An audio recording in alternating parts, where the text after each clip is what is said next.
Saudações, comunidade jurídica! Vamos dar início a mais um Falando Direito Podcast, o podcast que conversa com as maiores autoridades do direito brasileiro.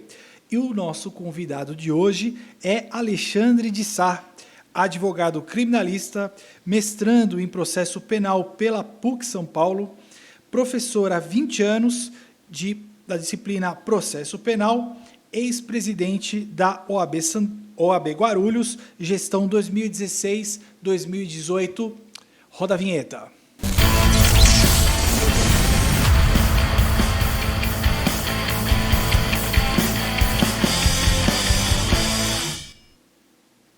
Doutor Alexandre de Sá, muito grande o prazer de te receber aqui no Falando Direito Podcast, para a gente ter essa conversa, para que as pessoas conheçam um pouquinho mais da sua história de vida na advocacia, um pouquinho mais da pessoa que teve essa carreira importante, que tem essa carreira importante dentro da advocacia, como docente, e também um pouquinho na sua história dentro da nossa instituição, Ordem dos Advogados do Brasil.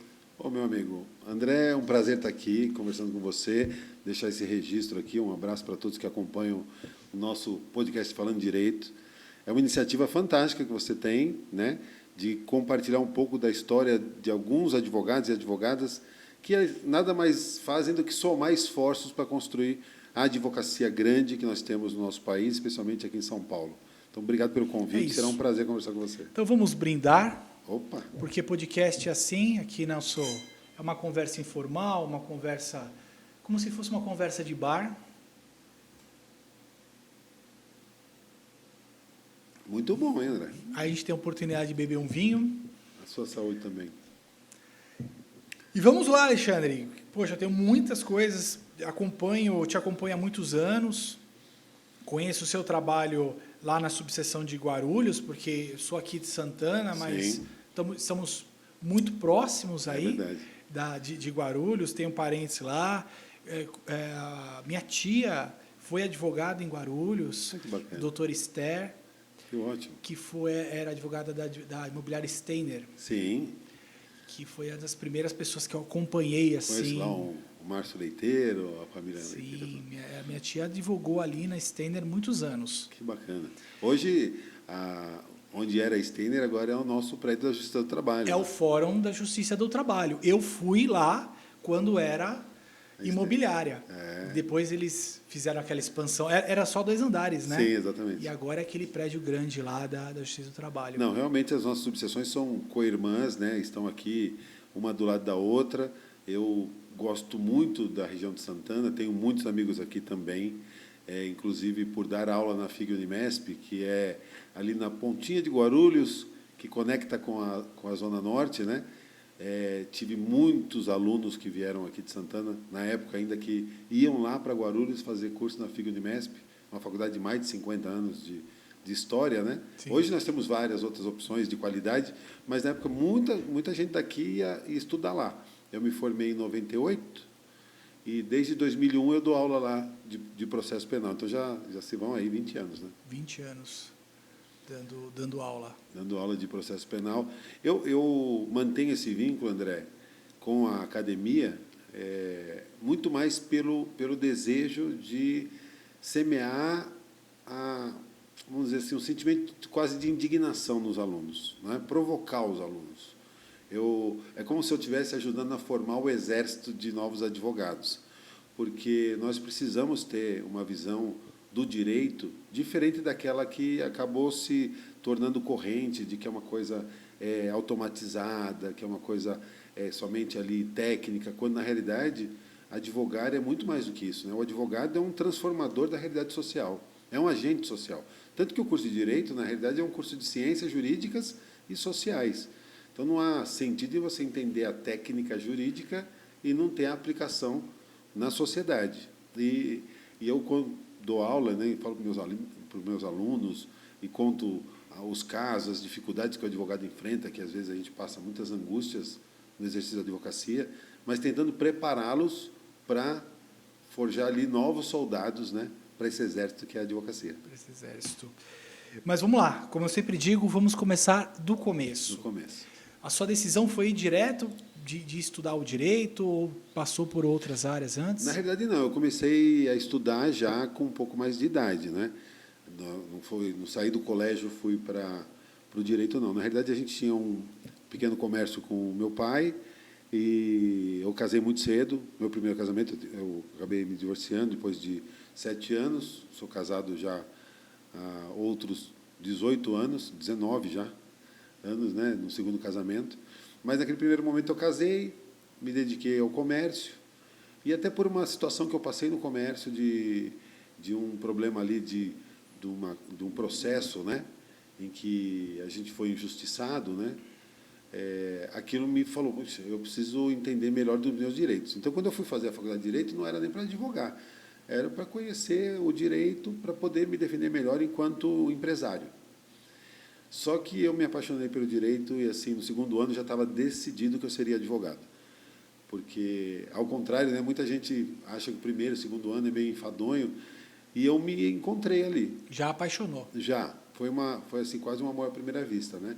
Eu que tinha um comércio, já no segundo ano eu já ia de terno e gravata, era até brincam muito comigo, né? Porque, André, o pessoal fala, pô, não vejo o Alexandre sem gravata. Eu falo, só tenho terno, na minha casa só tenho terno e pijama, entendeu? Então, por isso que eu não tenho nem roupa esportiva, porque, na realidade, eu tenho essa... Hoje, a gente está gravando aqui, não interessa o horário, se é de manhã, de noite, se é de final de semana, eu incorporo o advogado. Mas o que eu vi ali, sabe o que me sensibilizou? Já que você falou que é para contar um pouquinho da experiência, eu venho da Igreja Católica, do movimento de jovens, eu fui coordenador de pastoral de juventude, então a gente tinha um trabalho já assim de grupo na minha juventude. E eu vi na advocacia uma possibilidade de fazer uma continuidade desse trabalho social. Eu vi que o advogado realmente ele transforma vidas, né? Então isso acho que foi o que me bateu assim, e por isso que eu me apaixonei, saí já advogando depois, né? E até hoje não me vejo, parece que é uma segunda pele ou talvez até a primeira pele, né? Sim. Eu não consigo imaginar o Alexandre de Sá não advogado. Não advogado, apesar de ter feito outras coisas antes Exatamente, de advogar, né? apesar de ter feito outras coisas. Também não me vejo hoje empresário ou qualquer. Eu hoje o meu escritório é o meu negócio. E nunca se viu também, por exemplo, em carreiras públicas? Não, Nunca se enxergou não, dessa forma? nunca. Eu admiro, assim, eu acho que a carreira pública é uma carreira admirável, especialmente quando ela é exercida por quem é vocacionado. Infelizmente, a gente teve uma maré que ainda perdura até hoje, né, de buscar a carreira pública só pela estabilidade financeira. Sim. E você tem concursos que não selecionam as pessoas pela inteligência emocional, pela capacidade de atender o próximo, porque o servidor público, ele deveria servir o público e não se servir do público, né? E o que a gente vê hoje são carreiras que abandonaram, na sua grande maioria, suas missões institucionais e constitucionais. Então, você vê, infelizmente, eu vejo com muita tristeza, juízes pouco vocacionados, promotores, delegados. Às vezes, as pessoas ingressam na carreira por outros interesses que não o cerne da carreira. É a vocação mesmo, vocação, né? a vocação. O magistrado, o promotor de justiça, ele tem que ter vocação. Essas carreiras são muito importantes para a pessoa optar por elas simplesmente porque os salários são bons. Eu acho que é uma falha no sistema de concurso público, que ele não mede isso, ele não afere isso. Ele vai só para o conhecimento técnico. E aí você traz para a carreira pessoas que bitolaram ali no estudo, mas no estudo da decorar a lei, de decorar uma legislação que, às vezes, o sentido principal, que é o ser humano, né, para o qual a lei foi criada, fica em segundo plano. Então, você vê profissionais que não gostam de gente, trabalhando numa área que, eminentemente, o que a gente trata são dramas humanos, são questões ali da vida do dia a dia, que eu vejo com tristeza, uma coisa que eu falo muito para meus alunos, a questão daquele profissional que fala assim, eu não aguento mais essa carreira, porque é um enxugar gelo, né? A gente fica enxugando gelo e tal. Eu falo assim, mas o que é a vida da gente se não enxugar gelo? Porque o que é a vida? Né? A pessoa está viva, ela está respirando. E o que é a respiração? A respiração é o ato de você inspirar o ar, e aí o pulmão tira o oxigênio, coloca no sangue, leva até os órgãos, faz o órgão sobreviver, e aí devolve, recolhe ali o gás carbônico que é expelido. E aí parou? Acabou? Não. Aí você tem que inspirar novamente. Ou seja, e quando você parar de fazer esse processo, você morreu. Então, na realidade, a vida é justamente isso. Então, quando você vê sentido em tocar a vida das pessoas, então, um médico, imagina que um médico estivesse cansado de curar as pessoas. Ah, não, eu curo um, chega outro doente, eu curo outro, chega outro doente. Né? Lógico que se o médico pensar assim, ele não é vocacionado, ele não vê sentido naquelas pessoas a quem ele ajuda a salvar a vida. E a mesma forma, a mesma coisa o advogado, o juiz, o promotor, o delegado. Se ele não entender que aquilo não é um número, que aquilo ali não é somente um processo, e sim um ser humano que tem uma história por trás, não faz sentido. E os concursos públicos falham muito nisso. Lógico que você tem gente vocacionada, você tem, mas a gente acaba chegando à conclusão que é a exceção, que é a minoria. A exceção deveria ser o contrário. Então, a gente precisa refundar os concursos públicos. Sim. A gente precisa achar um jeito. É bom o concurso público? Porque você trabalha com o mérito, não é indicação.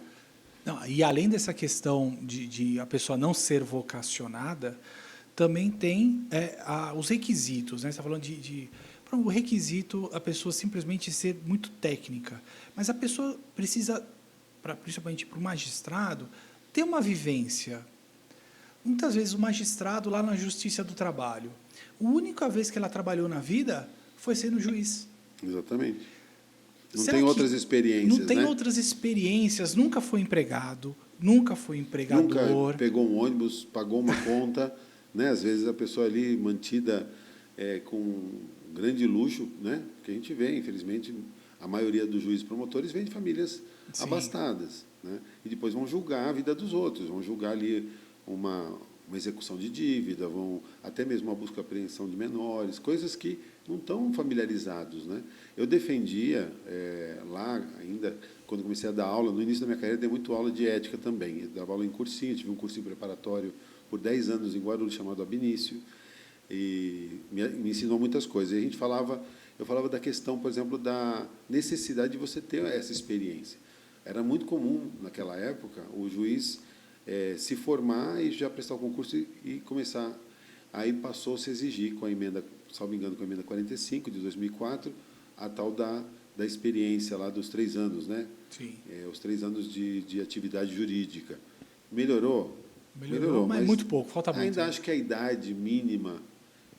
mas quer dizer que todo jovem é imaturo? Não é todo jovem, mas eu acho que o mínimo de vivência, a pessoa tinha que ter, sei lá, uns 30 anos. Né? Eu já passei por 18, já passei por 30, já passei até de 50. Mas eu acredito que com os 30 anos a pessoa tem um pouco mais de vivências para isso que você falou, para julgar com mais empatia, porque falta muita empatia dos julgadores, pelo menos na minha experiência pessoal. Falta muito de empatia aos jogadores, muita experiência de vida. Aquilo é muito fora da realidade deles, e isso afeta bastante ali nas decisões, né? Para ele aplicar a lei, ela não pode ser tão fria da forma muitas vezes que se aplica, tem que mais entender as nuances e tudo que envolve a vida cotidiana, as experiências jurídicas. Você me permite contar um caso? Eu quando já tinha alguns anos de advocacia e mudou o juiz da vara do júri lá de Guarulhos. E chegou um juiz muito jovem lá para trabalhar na vara do júri. E eu tinha uma experiência já com a juíza anterior, ela era bastante leal, a gente colocava as teses para ela, tal, e era um caso de uma pessoa que eu fui nomeado para defender. Então, era pelo convênio da defensoria, não era ninguém abastado, nada disso. Alguém que ficou, segundo o processo, foragido 17 anos e foi preso. Na realidade, ele estava trabalhando aqui no Parque Novo Mundo, não é? Nem sabia que existia um processo e foi parado numa blitz, foi foi preso. Uma situação que, processo complexo até para explicar, mas o que me deixou muito chateado nesse júri é que eu fiz uma leitura assim, que tinha uma nulidade no processo.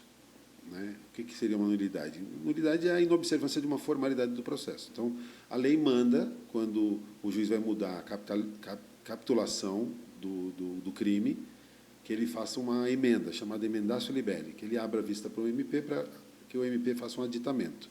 E o juiz da época não fez isso.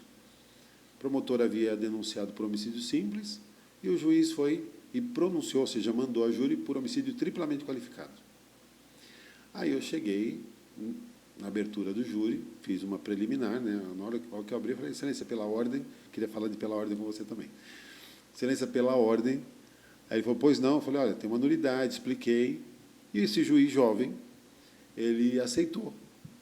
Mesmo com a discordância do promotor, ele aceitou. E aí eu fiquei empolgado, porque ao aceitar afastar as qualificadoras, estaríamos diante de um homicídio simples. Se o réu fosse condenado, há uma pena de 6 anos, que é a pena mínima do homicídio simples. 6, 7, até 12 anos. É a pena de 6 a 20. Para um réu primário pegar 12 anos, impossível, não é? Aí eu falei, já estaria prescrito, porque uma pena de 12 anos prescreve em 16, e o lapso temporário é de 17. Aí eu cheguei e falei para o juiz, excelência, então, diante do acolhimento da preliminar, eu queria fazer um outro requerimento. Pois não. Eu queria que o senhor reconhecesse que está extinta a punibilidade, antecipadamente, com base na pena a ser aplicada, porque se ele for condenado, réu primário, homicídio simples, não vai pegar mais do que 12 anos. Não é? Aí o promotor discordou mais uma vez, o juiz indeferiu, falou, não tem previsão legal, vamos para o júri. Falei, tudo bem, vamos para o júri. Acabou que o réu foi condenado pelos jurados por 4-3. Reconheceram circunstância atenuante. Na época votava, hoje não vota mais. Desde 2008 não vota mais circunstância atenuante. Então, qualquer pena que o juiz fosse fixar, ainda ia ter que reduzir por causa da circunstância atenuante. Esse juiz jovem, achando que estava fazendo justiça, ele foi e fixou a pena em 15 anos, pena base, reduziu 1/6 pela circunstância atenuante, ficou 12 anos e 6 meses. Só para não dar prescrição. Esse dia foi muito marcante para mim, muito marcante. Eu dava aula naquela época, teria aula à noite, cancelei a aula, fiquei muito mal. Eu me senti assim, muito ingênuo de ter confiado naquele juiz que tinha acabado de chegar, né, e antecipado para ele uma coisa que talvez ele nem tivesse, nem percebesse, que era a prescrição. E ele me traiu, me deu uma facada nas costas, né? Porque deliberadamente não tinha um critério técnico para ele fixar a pena daquele tamanho. Meu cliente ficou preso. O que mais dói na gente é quando a gente... Porque inicialmente era a pena em abstrato, depois a pena em concreto. Aí o que aconteceu?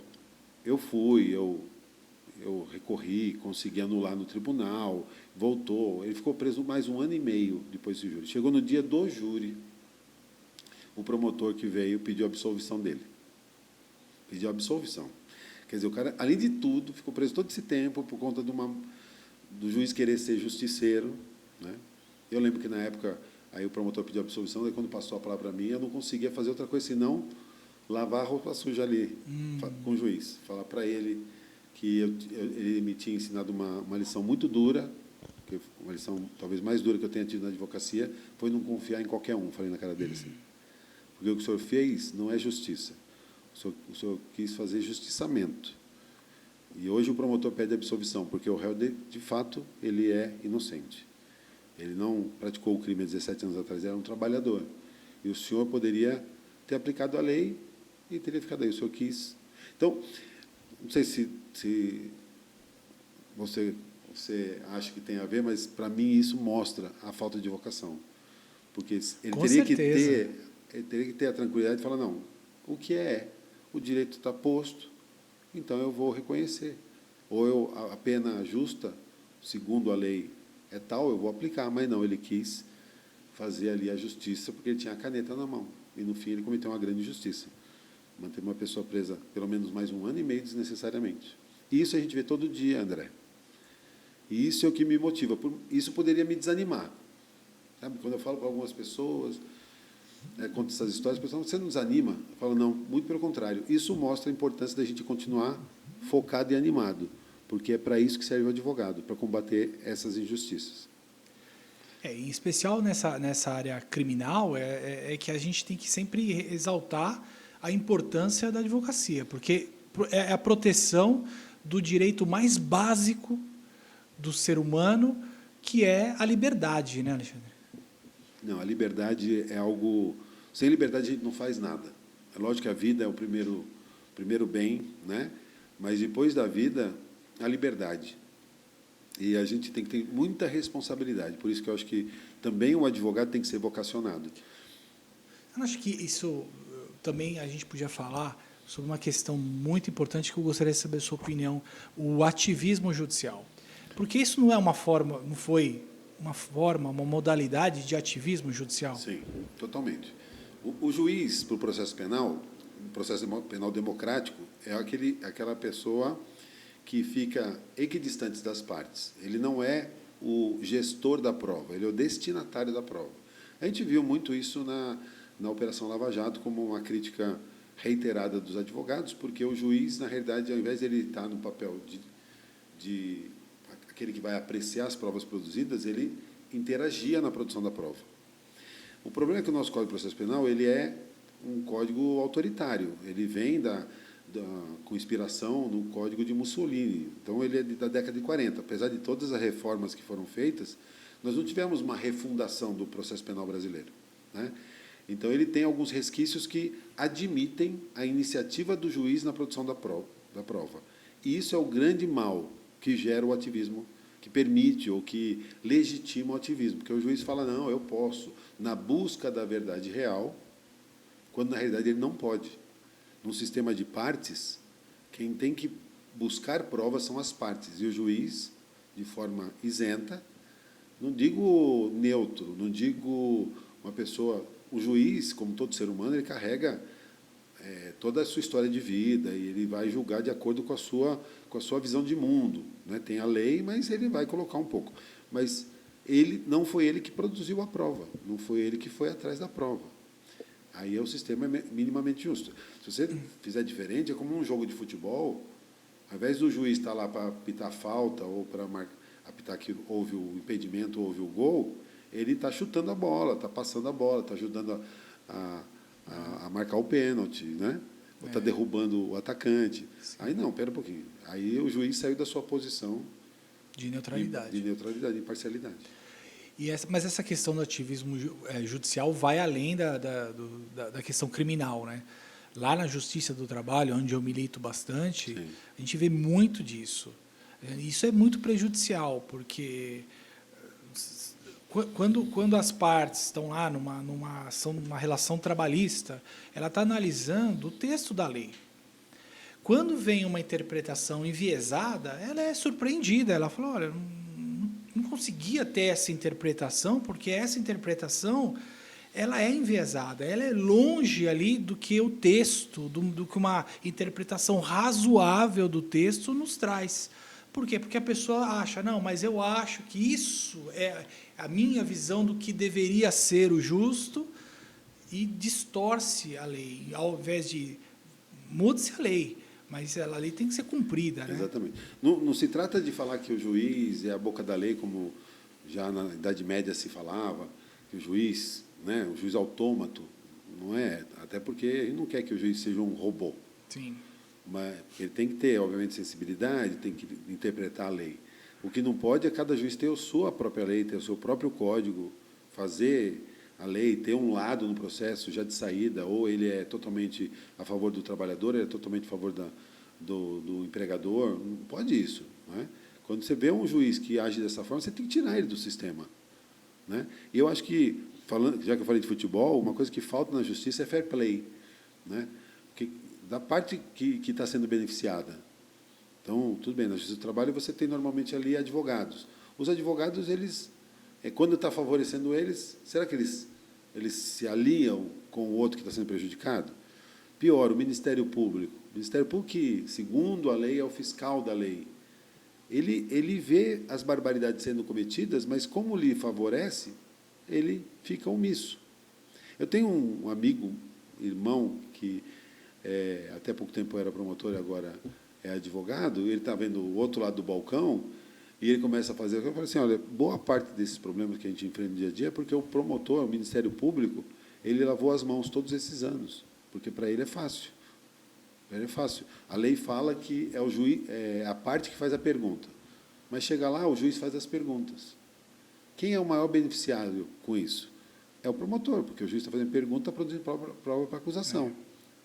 Tanto que, se você vai numa audiência criminal, em que o juiz faz pergunta, o juiz, quando termina, chega o promotor e fala assim, alguma pergunta, doutor? O promotor fala assim, não, excelente, o senhor já perguntou tudo. Já perguntou tudo, já. Só isso já mostra que tem alguma coisa errada, né? O que o promotor está fazendo ali, então? Né? Então, deveria assinar um cheque e falar, ó, o senhor fez o meu trabalho, eu vou pagar pelo seu trabalho. Sim. Quando, na realidade, não é isso. A lei manda a parte fazer a pergunta. O juiz devia ficar ali esperando para ver o que vai ser produzido e aí sim poder julgar. Mas a sua decisão de ir para a advocacia criminal foi desde o início? Não. Não? Não, foi assim, não foi desde o início da faculdade. Como eu tinha essa veia empresarial, né, eu gostava, eu sou técnico em contabilidade também, né, então antes eu fiz contabilidade.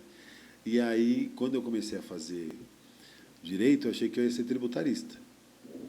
Então, eu gostava, gosto de números até hoje, sou uma pessoa, sempre fui bem de matemática. É natural para quem fez contabilidade e para né? esse... Então, eu tinha assim, essa visão de que eu seria tributarista, até o último ano. No último semestre, na realidade, eu estava paquerando uma colega da outra sala. E aí, o que aconteceu? Ela estava no corredor, e aí eu a vi, apertei o passo, cheguei perto dela, falei, oi, tudo bem? Oi, tudo bem? Como se fosse um acaso, né? Aí eu falei, e aí, onde você está indo? Ela falou, eu estou indo na seleção do júri simulado que vai ter. Aí ela falou assim, e você? Eu falei, eu também.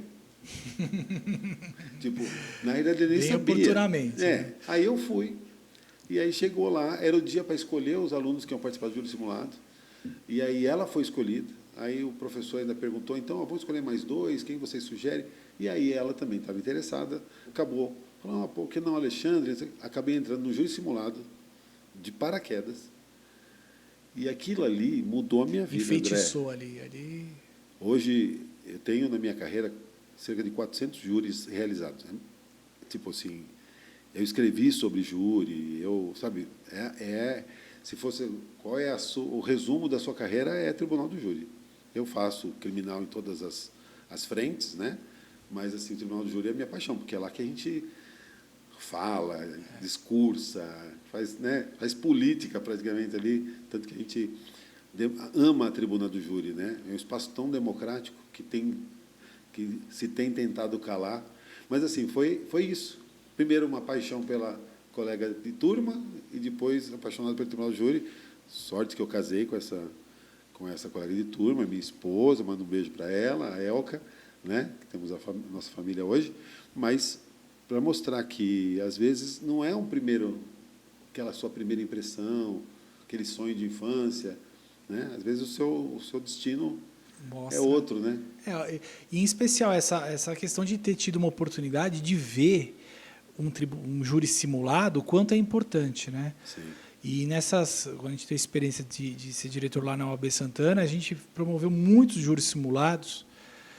Teve o caso do MMDC, inclusive, o doutor Sidney Lobo, que fez, mas foi pela OAB Santana, que mostrou o Durso contra o Capês, quer dizer... Já fiz júri simulado contra o Capês. É muito aqui legal. Aqui em Santana também, não foi na UAB, mas foi na faculdade aqui, na Brasília ali. E meu primeiro curso de júri eu fiz na subseção Santana, quando ainda era, se não me engano, ali numa paralela com o Cruzeiro do Sul, eu não lembro direitinho. Sim. Quando o fórum era aqui também. Quando o fórum era aqui. Eu fiz com o doutor Romualdo Sanches Calvo Filho. Está sempre aqui na subseção de Santana fazendo cursos. Eu tenho na parede lá do meu escritório lá, o primeiro curso de júri que eu fiz foi em 1999. Está lá, está ficando velho. Tá? Doutor o papel está Romualdo. ficando amarelo. É uma grande autoridade do autoridade do total. júri, né? É uma pessoa que eu admiro muito pela garra e pela forma como que ele transmite o conhecimento para os colegas advogados. E fala um pouquinho sobre alguns casos que você possa falar para a gente, Sim. que você atuou no Tribunal do Júri. Então, no júri, tive muitos casos, como eu te disse, né? Alguns marcaram muito. Né? puxando assim, na minha memória, um que me marcou bastante foi um caso que o réu chamava Alexandre, como eu. E a filha dele, que ele era acusado de ter matado, também chamava Alexandra. Né? Então, ele estava preso há 5 anos, quando eu fui nomeado para defendê-lo. E era um caso bem pesado. Tinha, na época que ele foi preso, tinha muitas matérias de jornal anexadas ao processo. A acusação era feita pela mãe da menina, que era a então esposa dele, que falava que ele tinha pego a bebê de 4 meses e teria batido com a cabeça dela na parede porque ela estava chorando de noite. E uma acusação gravíssima, e eu li o processo e confesso a você que, na primeira leitura, eu falei, não tenho o que fazer nesse caso aqui. Né? E ele preso, e eu comecei a estudar, falei, não é possível, eu sou advogado, eu tenho que estudar melhor esse caso aqui, tem alguma coisa, sempre tem alguma coisa que a gente pode ajudar. E aí eu parei e me detive no laudo necroscópico, que é o laudo de exame do cadáver, né? E aí tinha uma frase, assim, né? Na época não tínhamos Google ainda, né? Mas falava assim que ela tinha morrido, né? A causa mortis era asfixia por broncoaspiração de líquido subdural decorrente de traumatismo crânioencefálico. Ela tinha um trauma de 1 centímetro no occipital, que é o osso da base do crânio. Aí eu comecei a pesquisar, peguei livros, fui em biblioteca, não sei o quê, e acabei encontrando, André, um livro que falava que aquele tipo de lesão era muito comum, sabe no quê? Em queda. Porque a criança às vezes caía do berço, do trocador, né? E ela batia a cabeça no chão e às vezes aquela lesão ela gerava uma hemorragia interna no cérebro. Como a criança ficava deitada, aquele líquido da hemorragia era aspirado pelos brônquios e ela morria asfixiada. Aí eu chamei, na época, tinha lá no processo o nome da mãe do réu, né, que ela tinha prestado depoimento, e eu liguei para ela, falei, eu vou fazer o júri do seu filho, a senhora pode vir aqui conversar. Ela foi no escritório, o nome dela é Bertunília, isso foi, salvo engano, em 2004, 2005. E eu falei, dona Bertunília, tudo bem? Então, eu estava estudando o caso do Alexandre e tal. A senhora viu a sua netinha, assim, depois que ela morreu? Falou, doutor, foi eu que troquei. Ah, tá. E ela tinha muitas lesões? Não, doutor. Ela tinha algum machucado? Não tinha nada, doutor. Absolutamente nada. Para não falar que não tinha nada, ela tinha assim, uma marquinha levezinha assim, no pescoço, como se tivesse um sanguinho assim internamente, mas assim, nada, um anjinho. Eu que troquei e tal, coloquei no caixãozinho e tal. Aquela coisa pesada, né? Uhum. Eu falei para ela, falei assim, mas, dona Bertunília, a sua neta não caiu, não? Ela falou para mim assim, como o senhor sabe? Meu Deus. Eu falei, porque ela caiu? Eu falei, então, eu não estava lá, mas a minha vizinha ouviu a mãe da minha nora discutindo, e ela falou assim, eu vou falar que você deixou ela cair do berço. Minha vizinha ouviu essa discussão. Só que tinha o depoimento da mãe da criança. E ele tinha um histórico de uso, tinha sido já preso, tinha um BO de porte de entorpecente para uso próprio, e ela já tinha acusado ele de ameaça. Então, tinha 2 BOs. Ele estava preso há 5 anos, e ela, um depoimento. Aí, bem, eu consegui arrolar essa vizinha, mas aí chegou no júri, a primeira a ser ouvida foi a mãe da criança, testemunha de acusação chave. E aí eu comecei a dar corda para ela. Eu comecei, tipo, a senhora falou que ele pegou e bateu a cabeça da criança na parede, mas foi só na parede, né? Não, também bateu no gradil do berço. Aí começou não, mas a então desmontar. tá, então vamos lá. Só bateu na parede do quarto e no gradil do berço. Não, no banheiro também ele bateu a cabeça na parede. Meu filho, na época, coincidentemente, tinha 4 meses. E eu fui no berço do meu filho, olhei esse meu filho e falei assim, se eu pegar ele pela perna e bater com a cabeça na parede, o que vai acontecer? Aí, pluf, não é? Sim, é muito delicado. E a única lesão que tinha era um trauma de 1 centímetro, uma fissura de 1 centímetro da base do crânio. Então, era totalmente incompatível. Né? Então, aquilo, somado aos outros elementos, foi absolvido por 5-2. Né? Ele alegava que ele tinha acordado com ela chorando, ela resmungando. a cama dele ficava encostada na parede, ele dormia aqui do lado da parede, a mulher aqui, o berço aqui. Então, a mulher não levantava, ele cutucou, ele passou por cima dela, foi no berço. O quarto não tinha luz, a luz estava queimada. Ele pegou ela no colo, foi com ela até o banheiro, onde tinha luz. Aí a mulher veio atrás. E no que chegou no banheiro, ele falou assim, ela está morta.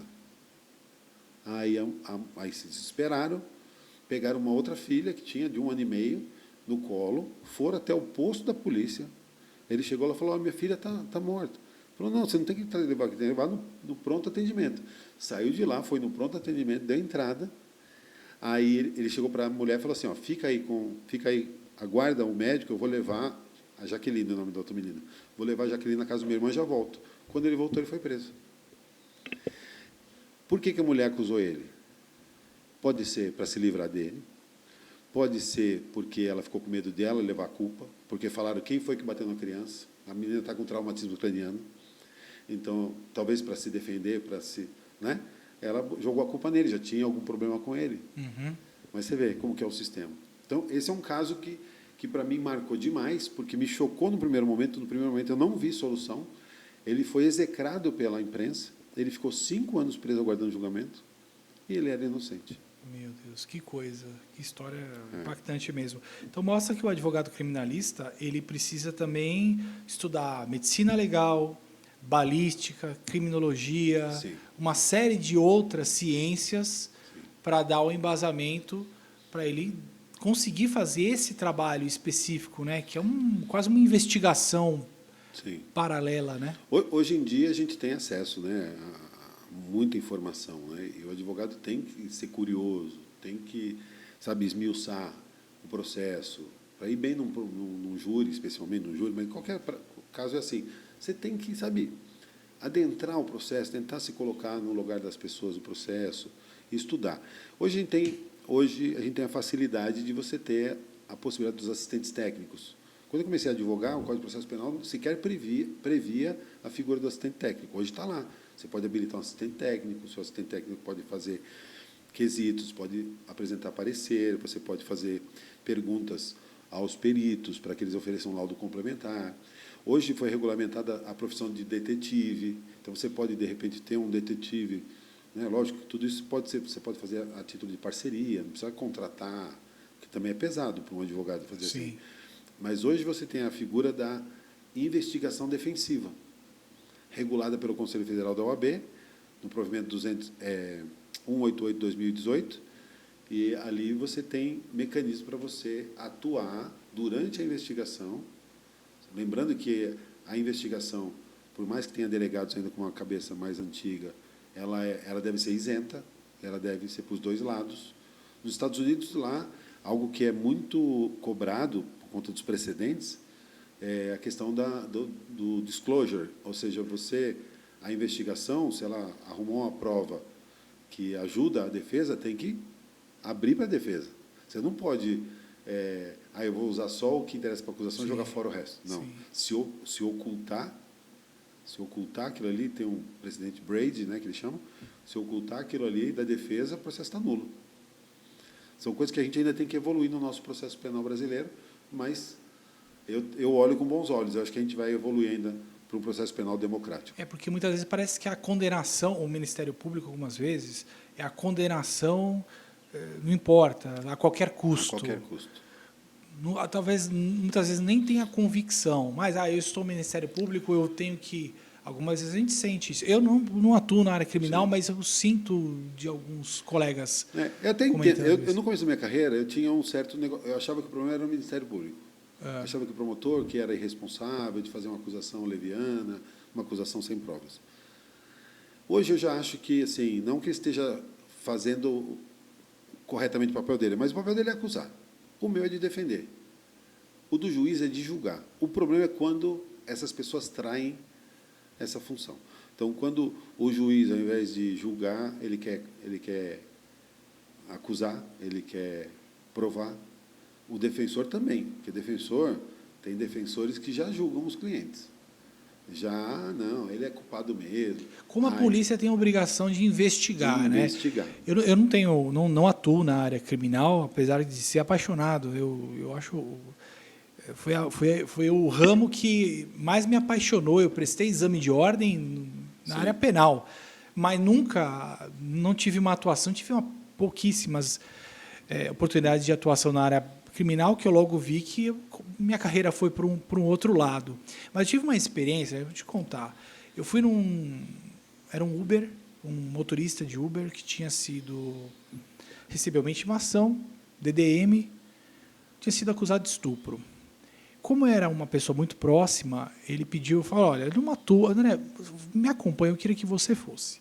Se for alguma coisa que realmente acontecer, você passa para um outro colega, mas eu gostaria que você fosse, porque eu sou casado e a moça está me acusando de estupro e é uma coisa que eu não confio, não gostaria né? Realmente eu tive relações com ela, mas foi consentido. Me acompanha lá, eu queria que você fosse você. Olha, você sei que você sabe, você entende e qualquer coisa, depois, posteriormente, você encaminha para um colega. E eu cheguei antes dele, fui conversar com a delegada. E a delegada tinha tido só as informações ali da suposta vítima. Ela olhou para mim, Alexandre, e falou assim, doutora, aqui a coisa é complicada.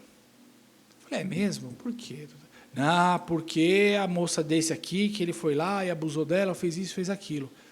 Mas a senhora ouviu mais alguém? Não, eu ouvi apenas ela. Então, mas não é muito pouco. Ah, mas ele é Uber. E está acontecendo muitos casos de Uber. A delegada me falou isso, Alexandre. Que absurdo. Eu falei, como é que é, doutora? A senhora está me falando que a senhora tem essa convicção toda com base numa pessoa que veio aqui e disse e porque ele é um Uber? Ah, doutora, por favor. A senhora é lamentável. Vamos ouvi-lo. Aí ele foi, prestou os esclarecimentos, eu acompanhei ele. Ele falou, vem, pode vir para cá, pode prestar, porque eu falei, aquilo era um absurdo. E ele tinha convicção de que ele era... E ele já tinha me falado que ele tinha provas de que isso não tinha acontecido. Então eu falei, estamos tranquilos, eu vou prestar os esclarecimentos, se encaminhar, se houver um relatório e for denunciado, eu passo para um colega criminalista. Ele falou, tá bom, combinado. Ele ouviu... Alexandre, ele ouviu colegas de trabalho da suposta vítima que disseram que ela chegou no dia seguinte sorrindo, comemorando e comentando que tinha tido relação com o rapaz. Foi o pai da moça disse que no dia viu a moça e que ela estava normal. Ninguém é vítima de estupro, chega normalmente. Ou seja, estava claro. Quando eu li o inquérito depois no final, eu falei, não vai, o relatório é negativo. Relatório, crime de estupro. Aí eu passei para o colega, falei, olha, assume aqui, porque eu devo estar muito errado, eu devo estar... Perdi alguma coisa. Eu não sei, eu estou vendo, fui atuar onde eu não sou especialista, me dei mal. Aí ele não pode deixar, ele olhou e falou, não. Bateu, o Ministério Público foi lá, arquivou. Ainda bem. Aí o Ministério Público mostrou sobriedade, mostrou seriedade. Mas em uma situação dessa, Alexandre, que a pessoa é acusada de um dos crimes mais torpes que existe, só essa situação de ele passar por um inquérito, ter um relatório contra ele, sendo que tinha provas ali robustas que ele não tinha feito, já é um dano tão grande para o cidadão, traumatizante. Ele ficou traumatizado, esse rapaz. Isso me assustou muito. Eu falei, nossa, ainda bem que eu não sou criminalista, né? O processo penal é uma pena. O processo penal em si, né? é uma pena e é lento, né, o processo. As investigações são lentas e lentas muito além do razoável. E aqui a pessoa fica com aquela espada na cabeça, né? E mesmo às vezes, quando é uma questão assim, né, que é óbvia pelo conjunto probatório, mesmo assim, enquanto não encerra, né, a pessoa sofre. Ela fica com aquele sentimento, nossa, terrível, terrível. Conta mais algum caso importante aí de tribunal do júri, porque eu adoro ouvir isso aí. Olha, eu tive um caso também que o Ministério Público não agiu com a mesma parcimônia que no seu caso. foi um homicídio também, e a mãe e a irmã da vítima foram ouvidas. Contaram o seguinte, que segundo consta, né, o rapaz estava num bar, 3 homens chegaram, identificando-se como policiais, à paisana, abordaram ele e falaram, cadê a arma? Ele falou, está em casa. Aí pegaram, acompanharam ele até a casa dele. Quando ele entrou com eles na casa dele, a irmã estava na sala. O que é? Polícia, não sei o quê. Vamos lá, vamos. Aí ela foi com um deles até o quarto, pegou a arma que estava no quarto. E aí, nisso, chegou a mãe, que estava no fundo da casa, chegou. Está acontecendo? Seu filho está preso. Beleza? Para onde ele vai? Ele vai para o primeiro DP, lá em Guarulhos. Aí, beleza, ela foi se arrumar, imagina a mãe desesperada, e no que ela estava se arrumando, ela ouve um monte de tiros, né? 30 e tantos tiros o filho tomou na porta de casa. Passados alguns dias, a mãe foi até a delegacia, e na delegacia, aqui na Zaquinarte, foi olhar lá, falou para o delegado, e o delegado perguntou como tinha sido a situação, ela contou todos os detalhes, mas eram 3 pessoas. E assim, só para simplificar, ela falou, é um preto e 2 brancos. Tudo bem. Pega aqui o livro, vê se a senhora reconhece alguém. Pegou o livro de suspeitos, falou, é esse aqui.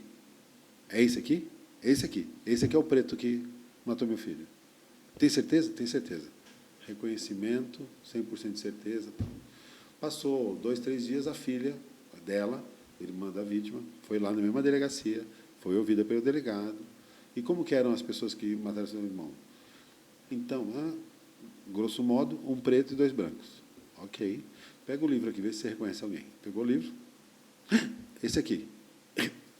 Esse aqui? Esse aqui foi o preto que matou meu irmão. Beleza, faz lá o auto de reconhecimento fotográfico. Detalhe, a mãe reconheceu um preto, a mãe reconheceu outro. A irmã reconheceu um, a mãe outro. Quantos pretos tinha? 1, certo? Uhum. Aí a mãe reconheceu. Aí foi para o Ministério Público. O Ministério Público fez o quê? Denunciou os dois. Os 2 viraram réus no processo. Aí passou 6 meses, um deles foi assassinado a tiros. Aí sobrou um só, aí resolveu. Pronto. Aí pronto, ficou um preto só. Agora já sabemos quem é. Já sabemos quem é esse aqui. Até porque o outro já não adianta mais. Que coisa, Alexandre. Que situação. Situação triste, né? A gente ri, mas é algo trágico. É trágico. Porque a irresponsabilidade, né, na condução do processo, a gente aprende na faculdade no primeiro ano, né, André? Na dúvida, em dúvida pro réu. Se você está em dúvida, qual dos dois? Nenhum dos dois. Não os dois, como ele fez. E é o promotor de justiça, né? Que fala que é o fiscal da lei. Então, o verdadeiro fiscal é o advogado. É o advogado que não desiste. É o advogado que faz jurisprudência. É o advogado que traz as teses. É o advogado que, sabe, provoca, bate, até bíblico, né? Batei e você será aberto. Bate, bate, bate até... Né? Lógico que o advogado não faz milagre, né? Mesmo grandes advogados que nós já tivemos na história da nossa advocacia brasileira, em casos, determinados casos, não fizeram milagre, não dá para fazer milagre. Evandro Lins e Silva, Valdir Troconso Pérez, mais recentemente, Márcio Tomás Bastos, ou hoje o brilhante advogado, que para mim é o melhor do Brasil, ficou aqui um abraço para ele, Alberto Zacarias Toron. O maior advogado criminalista do Brasil para mim é o Toron, hoje, advogado que realmente é da essência, né? Porque Sim. Você vê o Toron ali, não é advogado de gabinete, não, é advogado de estar lá, brigando, fazendo jurisprudência, conquistas incríveis que ele tem conseguido nos últimos anos nos tribunais superiores. Incontestável, é um dos grandes nomes aí que a gente tem. Falou, eu tenho o caso da Mércia Nakashima, o senhor atuou também, né? Eu atuei como assistente de acusação, não é onde eu estou mais habituado a trabalhar, porque normalmente estou na defesa, é onde eu me sinto mais à vontade, mas esse caso foi de uma advogada lá de Guarulhos, que ela foi assassinada em 2010 por outro advogado. Suspeito que fosse outro advogado. No fim, acabou se provando que era um outro advogado, e esse caso foi muito marcante pela crueldade com que houve um homicídio, mas, assim, na época não havia ainda a figura do feminicídio, mas clássico, seria um caso clássico de feminicídio, que Sim. matou porque realmente ela não queria mais nada com ele, porque ele considerava ela um objeto. Isso é, para mim, o que é clássico de feminicídio. E o que foi bastante interessante nesse júri, André, foi o fato de ele ter sido transmitido ao vivo, né? Nós tínhamos acabado de sair do caso Nardoni, que é aqui de Santana. Sim. Né? O caso Nardoni eu acompanhei assim, com muita atenção, porque era um caso que a mídia explorou, mas praticamente só tinha a versão da acusação. A defesa ela não participava quase. A gente só via o promotor, na época, que era o Sembranelli. Era só ele, o tempo todo na mídia. Foi um massacre. Ali já estava pré-condenado. Vamos supor Sim. que não fosse. Sim. Né? Vamos supor que não fosse. Diante aquele monte de acusação, toda a imprensa, o Sembranelli sempre colocando a versão, existia alguma chance de uma absolvição? Porque tem uma comoção pública. Eu creio que não. A imprensa toda. E chegou... Foi um caso coberto pela imprensa o tempo todo. Aí chegou na hora do julgamento. Na hora do julgamento, os réus queriam que o julgamento fosse transmitido. A defesa queria. Por quê? Se o caso está o tempo todo na mídia, então formaram a opinião, a gente vai julgar a portas fechadas, né? Imagina que o jurado ele fala assim, puta, estou na dúvida, vou absolver. Mas ele vai absolver, ele vai falar, se sair lá fora, vai ser massacrado. Eu acho que, no mínimo, deveria ter sido transmitido ao vivo, para que as pessoas formassem a sua opinião. Certamente não seria 100% pela condenação. Teria uma parcela que iria, de repente, ouvir os argumentos da defesa. Tem argumentos. Né? No caso da Mércia, também a defesa quis. No caso da Mércia, teve mais esse debate na mídia, que não é legal. Falar para você que eu acho legal, não acho. Eu participei, mas eu não acho. Eu acho que a mídia tinha que respeitar mais o processo. Mas, principalmente, o que eu acho péssimo, que tem que mudar, é a cobertura na fase da investigação. Enquanto se investiga, você tem que preservar a presunção de inocência ao máximo. Sim. Depois virou processo, tudo bem, o processo é público. Mas, no caso Mércia, a diferença é que a gente viu o julgamento. Então, a sociedade pôde ver as provas, pôde formar sua convicção, os advogados puderam expor, né?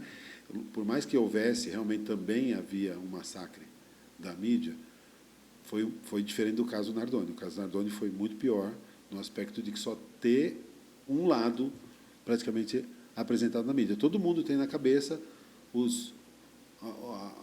interior do apartamento que ninguém entrou. Né? A gente lembra das reproduções simuladas, das representações gráficas que os peritos fizeram. E eu falo para meus alunos, falo assim, perito é um cara especialista, tal, mas perito não é dono da verdade, perito não é perfeito, todo mundo é falível. Então, mesmo as perícias podem ser contestadas. E quando a gente não permite isso de forma aberta, né, a opinião pública ela fica tendenciosa. Né?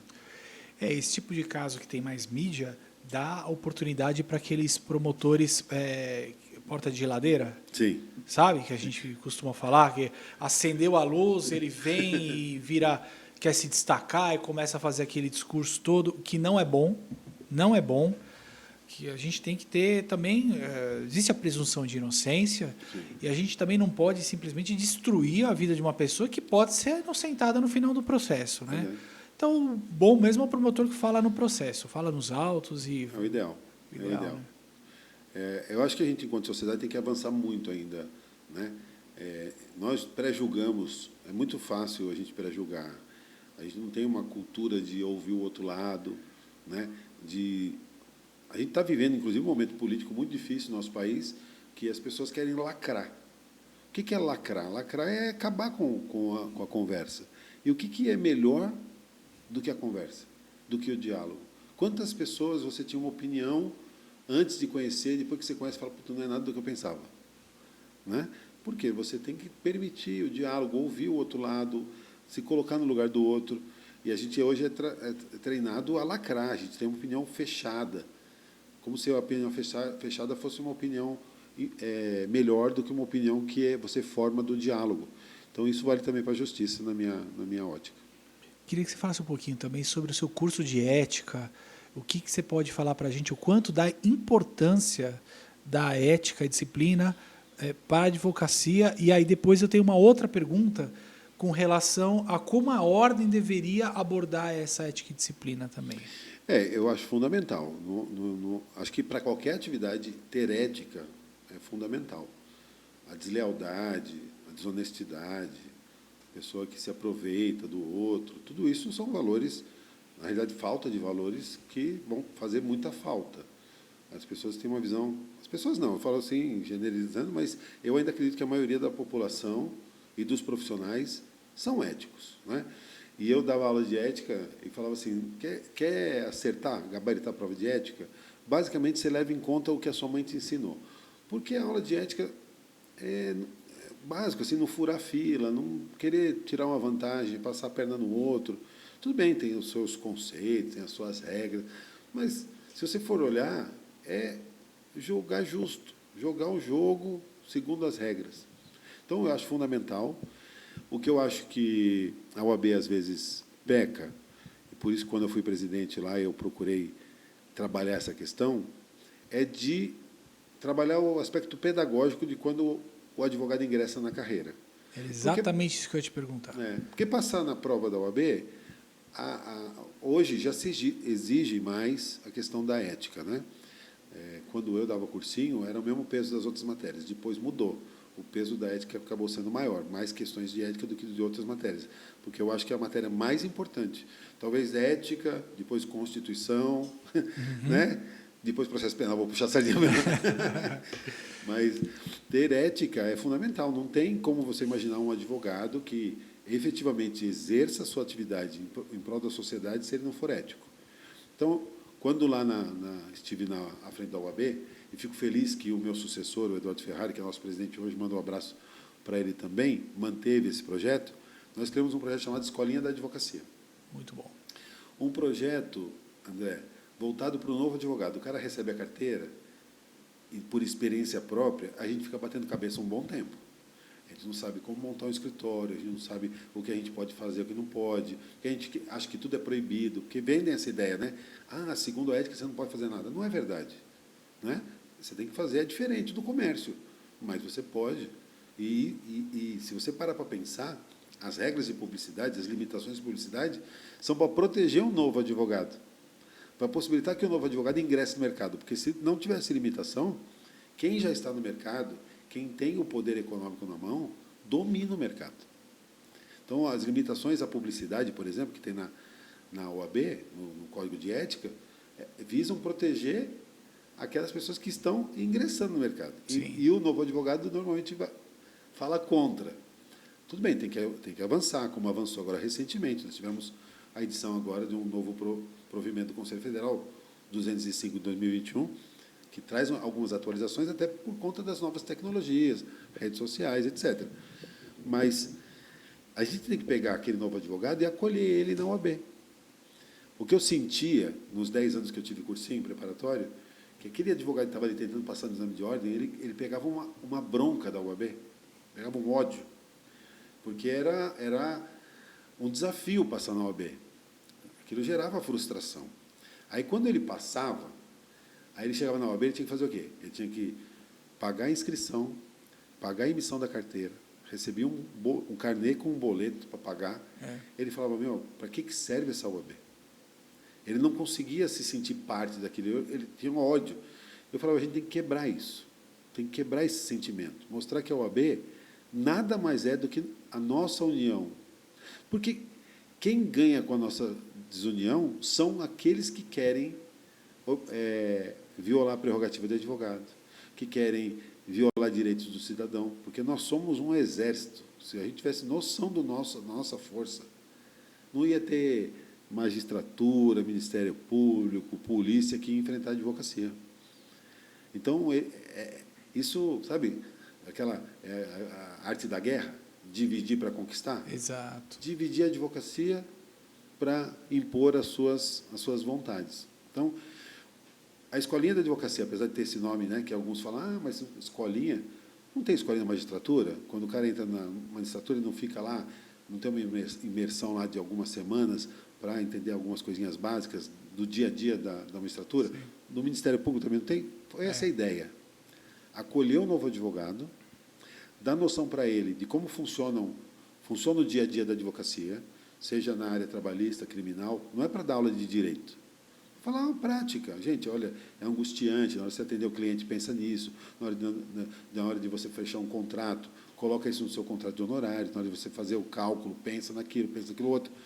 Noções de marketing jurídico, noções de gestão financeira, separar as contas pessoais das contas do escritório, coisa que a gente não tem noção na faculdade. Nós não somos formados em administração. Sim. E a gente tem que gerir um negócio, porque o escritório não é questão de mercantilizar a advocacia, mas eu vivo do meu escritório e você vive do seu, não vive? Sim. Se a gente não souber organizar nossas contas, a gente quebra. Uhum. Né? Então, essas noções e os diretores, você foi diretor, brilhante diretor, que revolucionou Santana junto com os seus colegas. Aí tem que mostrar que o diretor é o primeiro servidor da OAB. O presidente da OAB é o primeiro servidor da OAB. Não é alguém que vai ser colocado num pedestal. Tem gente que é eleito, parece que vira... Vira, né? Vira rei, monarca. Vira rei, acha que ele é o dono do negócio. Não é nada disso. O presidente é o maior servidor. Então, quando a gente fazia e fazemos até hoje, para você ter uma ideia, na subseção Guarulhos, estamos na 30ª edição da Escolinha. Já chegamos a 1.200 advogados que passaram pela Escolinha, pelo projeto. Parte dessas aulas ou dessa acolhida é feita pelos diretores. E aí o novo advogado que acabou de chegar, coitadinho, ele olha ali, está ali o presidente, está ali o secretário-geral, ele fala, somos colegas. Sim. A gente está junto. Isso dá um sentimento de pertencimento, e aí você participa da OAB com gosto. E aí você sabe que aquilo ali que você está fazendo é para fortalecer a sua classe, que, no final das contas, vai refletir no seu bolso. Né? Então, todos os projetos que eu fiz, se fosse escolher um, que se eu voltasse, faria de novo, seria esse. Esse ano, esse projeto, ano de 2021, ele concorre ao Prêmio Inovare do CNJ. Maravilhoso, merecido mesmo. Então, assim, são coisas simples, né? E a gente dá noções de ética e de prerrogativa nesse curso. Prerrogativas eu acho importante, né? A gente vê alguns casos aí, muita gente até usa isso de cartão de visita. Sou defensor de prerrogativas e tudo mais. Fala, advoga há tantos anos, na advocacia criminal, que geralmente é onde se invoca mais as prerrogativas, quanto você acha que, percentualmente, mais importante, alguém da comissão de prerrogativas ir lá te prestar uma assessoria ou o seu conhecimento de prerrogativas? Eu sempre achei que o conhecimento é libertador. Não é? E como eu vou falar aqui, não entenda que é algo pejorativo em relação a quem faz uso. Eu nunca acionei a comissão de prerrogativas. Não porque eu acho ela desnecessária, não. Talvez pela minha experiência acadêmica, eu te falei aqui, comecei a dar aula já. Logo no início da minha carreira, né, eu me formei em 98 e em 2000 a gente montou um curso preparatório. Não era eu o principal professor, mas eu comecei a dar aula de ética logo em seguida. E dentro da aula de ética, o estatuto, lá no artigo 7º, está o quê? As prerrogativas do advogado. O que são as prerrogativas do advogado? São ferramentas de trabalho. E eu estudei aquilo desde o começo. Então, quando eu ia e vivia uma situação que eu via, por conhecer, que aquilo violava uma prerrogativa profissional, eu sabia como reclamar. Eu sabia que, primeiro, que não adiantava eu brigar com o servidor ali, com o estagiário que está ali me atendendo, se a determinação vinha do juiz. Eu tinha que bater na porta do juiz, sem entrar agachado na sala do juiz. Excelência, o senhor fez uma determinação ali para o cartório que está violando o meu direito. Perfeito. Eu tenho o direito de ter acesso ao processo. Aqui não se cumpre a lei? E, assim, acho que 99% das vezes, eu fui atendido nas minhas demandas. Quando eu falei para você que quero falar da palavra pela ordem, porque eu tenho uma uma paixão por essa prerrogativa. Para mim a principal prerrogativa fazer uso da palavra pela ordem. Até eu tenho um podcast também aqui na sua esteira chamado Um Café pela Ordem, que é uma alusão a esta prerrogativa, tá? O que é fazer uso da palavra pela ordem? Você está numa situação, numa audiência, está num ato qualquer, e você está vendo que estão fazendo algo errado. Estão violando o direito do seu cliente, estão usando uma prova equivocadamente, sei lá, confundiu com outro processo. Na hora, nós temos um amigo em comum que é o Sergei. Sim. O Sergei fala, pela ordem, é pela ordem, vírgula. Sergei, ó, põe aqui, Lucas, fecha em mim aqui. Sergei, estou esperando você aqui, viu? Você é meu convidado, já está convidado desde já. Venha, Sergei. O Sergei, que o papo aqui é bom. Sim. E o vinho também é bom, viu, Sergei? Essa questão do pela ordem é algo que o Sergei sempre fala. Ele fala sempre. Pela ordem, vírgula, tal coisa. Já fala. Não é tipo assim, é pela ordem. Espera não. Pela ordem e fala. Isso eu aprendi com o Sergei. Isso. Exatamente. O Sergei é um professor de todos nós. O Sergei é um advogado jovem. Sim.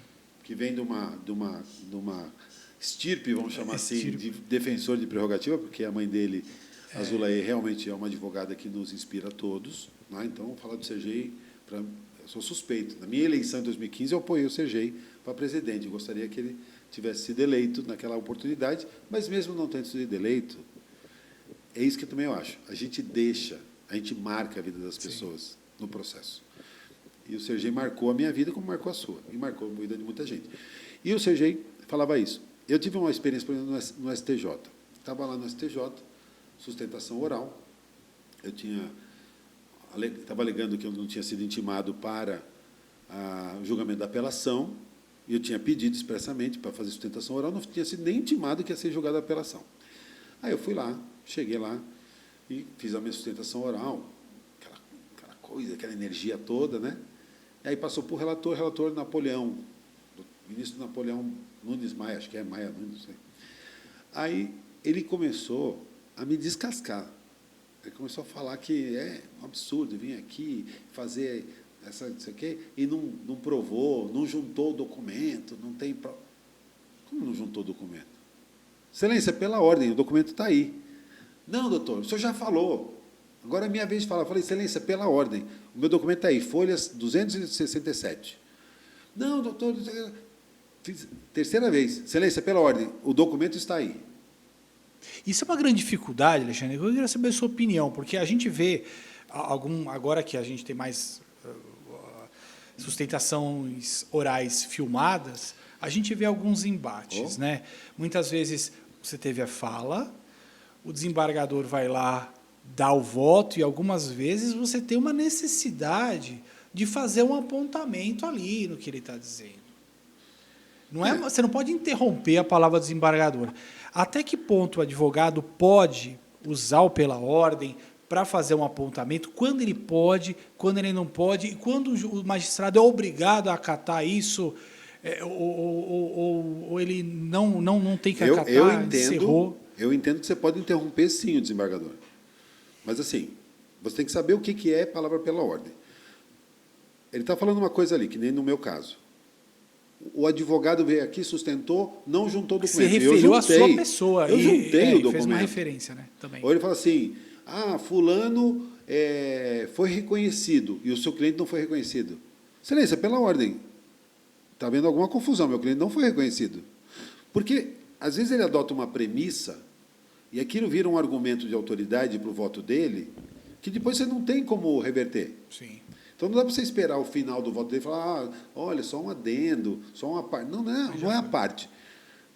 O uso da palavra pela ordem não é a parte. Não é assim, tipo, eu quero reforçar meu argumento. Tem que tomar cuidado. Sim. Tem gente que fala a palavra pela ordem e fala assim, eu queria falar pela ordem, queria desejar parabéns para minha mãe. Não, um pouquinho. Não. E daí, o que aconteceu? Só concluindo a questão do STJ.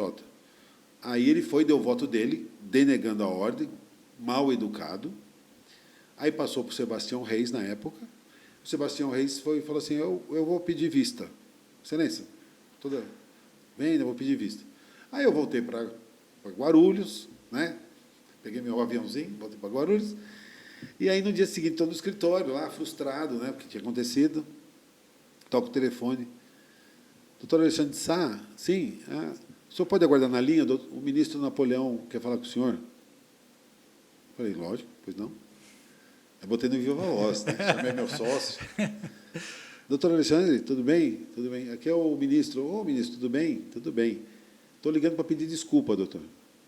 Eu falei, não precisa, doutor. Por quê? O senhor tinha razão, o documento está no processo. Olha só. E eu me confundi, não consegui. Sistema eletrônico, acabei não localizando, mas o ministro Sebastião me mostrou e eu queria pedir desculpa para o senhor. Eu falei, não tem por que pedir desculpa, Excelência. Eu queria adiantar para o senhor que eu estou concedendo a ordem, estou mudando meu voto. Eu queria saber se o senhor pode vir aqui na próxima sessão. Eu falei, na próxima, não sei. Por quê, Excelência? Não, porque eu faço questão de, na abertura da sessão, pedir desculpa para o senhor em público. Eu falei, não, não é necessário. Eu não é necessário.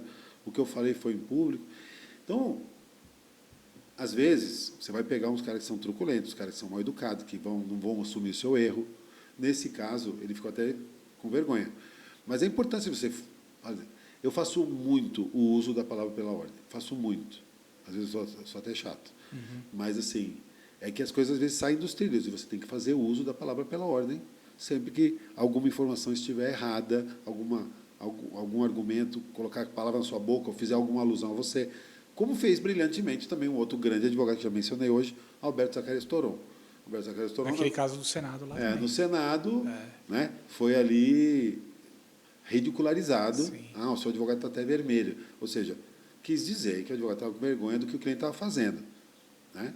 E aí ele foi lá e interviu, e acabou que o cara queria dar voz de prisão nele. Sim. E nenhum policial do Senado teve coragem de ir lá prender Alberto Zacarias Toron. De jeito nenhum. Essa autoridade que o advogado conquista, a tribuna do advogado, tem um poder, André, tem um poder. Se o advogado soubesse, como o Jarry disse hoje, nossos clientes estariam muito melhor representados. Muito, muito bom. Eu queria te perguntar um pouquinho sobre como foi a sua experiência como presidente de subseção. Eu conheço a sua história, nós fomos no mesmo período, né? Sim. Eu acho que você já tinha tido os cargos dentro de subseção? Não. Eu comecei assim, como eu tinha um cursinho, né, preparatório, como eu te disse, até 2008, 2009, eu não me envolvia com política de ordem, porque seria até eticamente questionável eu estar dando curso para exame de ordem, aí sabe que as pessoas acham que tem algum esquema, consegue, entendi, sabe? sim. Então sim. Eu ficava bem afastado, mas desde 2001 eu participava primeiro da comissão de ética, depois eu comecei a trabalhar no Tribunal de Ética, que é um trabalho que eu acho que de todos os trabalhos assim, talvez seja o mais bonito porque não aparece. Sim. Quem está na comissão de ética, quem é ali assessor do Tribunal de Ética, ele está ali trabalhando, estudando processo. E trabalha, hein? Trabalha muito. Muito. Né? E ele não aparece. Não é um cargo que dá visibilidade. É uma função realmente, um serviço voluntário na essência. Porque os outros trabalhos são voluntários também. Mas a gente está lá, está dando a cara, tem a nossa vaidade, porque é inegável. Não vou... É falso aquela pessoa, não, só me dá trabalho, não ganho nada com isso. Tudo bem, não ganha salário, dá trabalho, dá dor de cabeça, dá chateação, mas, querendo ou não, é o seu nome. Você está construindo a sua carreira e as pessoas estão te vendo. Eu nunca fui falso, dissimulado desse ponto. Para mim, ser presidente foi uma honra. Apesar de todo o trabalho, todo o desgaste que me deu em casa, me deu um trabalho, que não é pouco. Mas eu não tinha isso. Eu fui participar mais ativamente na eleição de 2009, apoiei um candidato. Depois, em 2012, eu apoiei o Toron e fui candidato a conselho na chapa do Toron. Foi a primeira vez que eu me aventurei. O Toron perdeu por poucos votos, mas não foi eleito em 2012. Aí, já era presidente de comissão de advocacia criminal. Aí o bichinho pegou, né? Uhum. Aí eu falei, eu vou ser candidato em 2015. E aí fui candidato em 2015 e fui eleito sem ter sido diretor. Né? E aí, só que eu fiz um discurso contra a reeleição. E cumpri, diferente de algumas pessoas, né? Exatamente. Cumpri, não fui candidato à reeleição e, graças a Deus, o nosso trabalho foi reconhecido e nós elegemos nosso sucessor, Que esse é o grande reconhecimento, né? Grande reconhecimento. Você não precisa necessariamente se reeleger para ter o reconhecimento do seu bom trabalho. Você indica, fala, olha, quem vai dar sequência a esse trabalho é esse colega e passa. O que você acha com relação à reeleição? Quanto isso é ruim ou é positivo? Qual a sua opinião? Eu acho que em subseções pequenas é até legítimo, porque não tem tanta gente assim interessada em tocar a OAB. Eu, quando fui presidente, conheci um presidente do interior, numa cidade que tinha 150 advogados, que ele era o 9º mandato dele. Mas não tem jeito, 150 advogados. Então, assim, eu acho que em algumas situações, né? E também não vou falar assim que eu sou, eu julgo, acho que uma pessoa não tenha moral, alguma coisa assim, porque ela é candidata à reeleição. Pensa diferente de mim. Eu acho que subseções grandes, como Guarulhos, como Santana, como tantas outras que nós temos hoje no estado de São Paulo, é saudável não ser candidato à reeleição, porque te obriga a criar novas lideranças, a fazer a roda girar, a mostrar, despertar nas pessoas o interesse de dar também a sua contribuição, dar espaço para todo mundo, fazer a fila andar. Quando você... Tudo bem, eu fui muito bem avaliado. Poderia ser candidato à reeleição? Poderia. Poderia ser candidato à trieleição? Poderia. Mas será que eu estaria somando? Será que eu estaria dando a contribuição adequada? Será que eu estaria incentivando as pessoas a trabalhar na OAB? Ou eu ia estar restringindo? As pessoas iam se desmotivando. Fala assim, não vai chegar a minha vez nunca. Mas sabe o que eu acho, Alice? Sabe por que a sua gestão foi boa? Porque você não entrou com o intuito de ir para a reeleição. Porque quando a pessoa ela se elege e o intuito dela é sair candidata à reeleição, ela não faz o que precisa ser feito. Exatamente. Ela faz o que precisa para se reeleger. Exato. E não são as mesmas coisas. Concordo plenamente. Entendeu? Esse é o problema. Então, a sua gestão foi muito boa porque você falou, não, eu vou aqui, são 3 anos, eu vou fazer o melhor que eu puder, porque eu vou dar toda a minha energia nesses 3 anos, e eu não quero agradar ninguém, eu não quero ter que fazer política, nada disso. Eu vou fazer o meu trabalho o melhor possível. Eu acho que eu atribuo a isso, eu tenho dois fatores. Assim, eu estou aqui me autoelogiando, mas não é essa a questão. Mas eu atribuo o sucesso, para mim, o que eu acho que eu fui bem sucedido. Cada um tem a sua avaliação, né? Outros podem não concordar comigo. Mas eu atribuo a isso, que realmente você tem razão, porque eu fui colocado em xeque várias vezes se eu deveria fazer o certo ou fazer aquilo que ia garantir um apoio futuro, né? Porque nem todo mundo que participa, não só da UAB, de qualquer lugar, está ali com os sentimentos e os desejos mais puros, não é? Uhum. Mas eu acho que o que fez a diferença para mim também foi ter planejado o que eu ia fazer quando eu fosse eleito. Porque a maioria só pensa em ser eleito. E acha que depois que sentar na cadeira, vai decidir o que vai fazer. Não funciona. O dia a dia, ele te impede de planejar com o carro andando. Não dá para trocar o pneu com o carro andando. Então, assim, eu fiz um trabalho antes de planejamento. Eu comecei... Quando eu decidi ser candidato, foi 1 ano antes da eleição. E eu comecei a me reunir com pessoas que eu tinha certa afinidade. A gente se reunia toda semana e a gente falava do que a gente poderia fazer.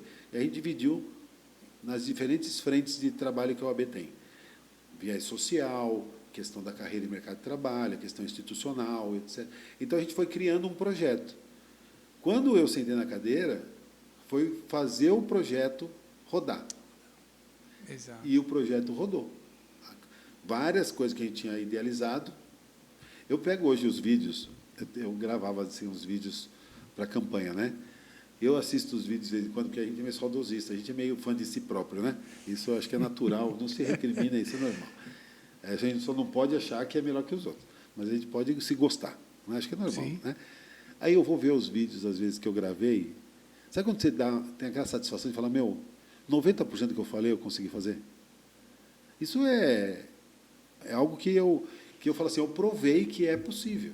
É possível manter a palavra e é possível realizar aquilo que você planeja. Né? Tem que ter foco. O problema é o indivíduo quando ele faz as propostas, não cumpre as propostas que fez e, pior, se coloca para a reeleição. Aí, Alexandre, realmente eu vejo como uma grande traição para a classe, porque a classe já deu o voto de confiança. Então, quem se coloca em especial? Porque tem gente que concorda que a reeleição é boa, então você tem que ter coerência. Sim. Se é contra a reeleição, você tem que ser contra a reeleição do seu adversário e contra a sua própria reeleição. Sim. Né? Porque ser contra o seu adversário e ser a fácil. favor da sua, aí é falta de caráter. E a gente não pode permitir isso. Você tem que ser coerente. Ah, sou contra a reeleição do outro, sou contra, não vou me colocar também, porque seria uma hipocrisia da minha parte. E o pior é aquela pessoa que se coloca a reeleição e não cumpriu com as coisas que prometeu, o compromisso que a gente assume com quem nos dá o voto de confiança. Né? Eu falava na minha campanha, André, eu tenho muitos amigos, graças a Deus, como eu te falei, dou aula há muito tempo e gosto de gente. Não é da boca para fora. Gosto mesmo.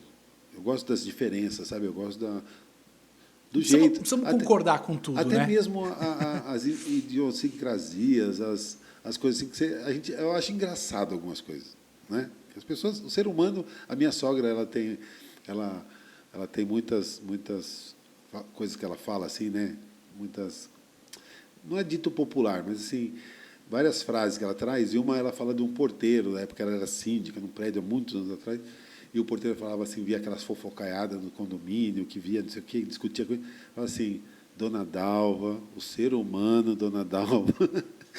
Eu sempre lembro disso, porque assim, o ser humano é cheio dessas coisas, né? Mas quando você planeja, eu falava na campanha, eu falava assim, olha, tudo bem, você está aqui, você é meu amigo, você gosta de mim, eu gosto de você, mas não vota em mim porque você gosta de mim. Não vota em mim porque você gosta de mim. Vota em mim porque você acha que o projeto que eu estou te apresentando é factível. Sim. Vota no projeto, não vota no amigo. Porque a OAB não é casa de amigo. Para amigo, você me convida para o churrasco. Tá? Mas, assim, eu vou pegar uma responsabilidade muito grande. Você tem que acreditar no projeto, tem que me ajudar a executar esse projeto. Sim. Então, pessoas são importantes, são fundamentais. Mas a gente tem que unir a classe em torno de projetos, em torno das bandeiras. Então, eu criei lá, André, na época, 7 bandeiras, 7 pilares, e cada pilar era linkado, as comissões eram linkadas aos pilares.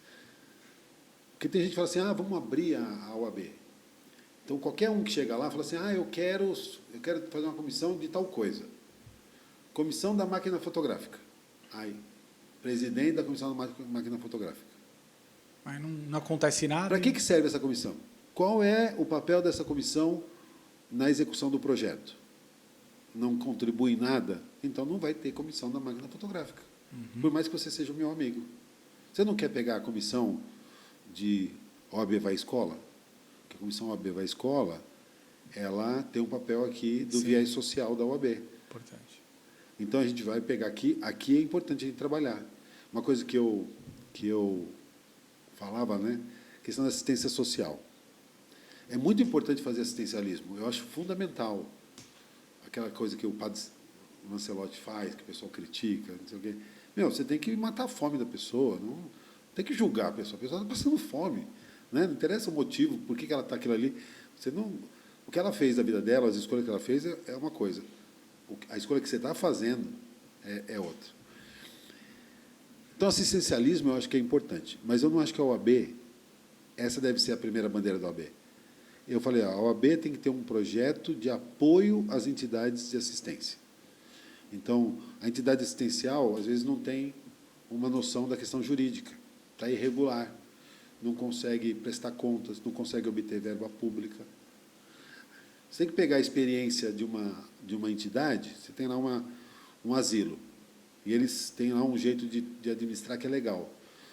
Você tem que fazer a OAB trocar a experiência do asilo com o orfanato, Entendi. do asilo com o morador de rua. Então, vamos ser mais um fomentador do que alguém que vai lá botar a mão e fazer. Então, você já tem aquelas pessoas que vão fazer aquilo. Então, você usa o conhecimento da OAB, o conhecimento jurídico da OAB, para orientar essas pessoas e faz com que elas conversem e troquem as experiências. Muito bom. E isso vai fazer com que aquele trabalho que você está investindo aqui enquanto OAB, tem efeito multiplicador. Perfeito. Agora não, se você ficar só focado ali na campanha do agasalho, que é importante, não estou menosprezando, mas estou dizendo assim, você limita, você está usando pouco a força que você tem na mão. Sim. Então, é esse tipo de coisa que só quando você pensa é que você consegue. Agora, se você chegar, eu só quero ser eleito, aí você é eleito. Aí agora você faz o quê? Aí não consegue. E também é importante, assim, uma gestão não se faz só com uma diretoria. Precisa de muita gente, Muita né, gente. Alexandre? Muita gente. Eu reduzi, para você ter uma ideia, quando eu assumi, tinham assim, no papel 53 comissões. Eu reduzi para 20. Eu encerrei meu mandato, tinha 24. Aí você fala, só que na minha gestão, as 24 comissões tinham um trabalho intenso, todas as comissões. Eu implantei uma gestão profissional. Eu criei prestação de contas. Então, as comissões tinham que fazer ata, tinha uma pasta própria. Ao final do ano, a gente fazia uma prestação de contas de todas as atividades que a comissão fez e tinha uma reunião de planejamento do ano seguinte. Então, isso, se você pegar lá no site da OAB Guarulhos, você vai ver. Prestação de contas 2016, 17, 18, 19, 20, está tudo lá.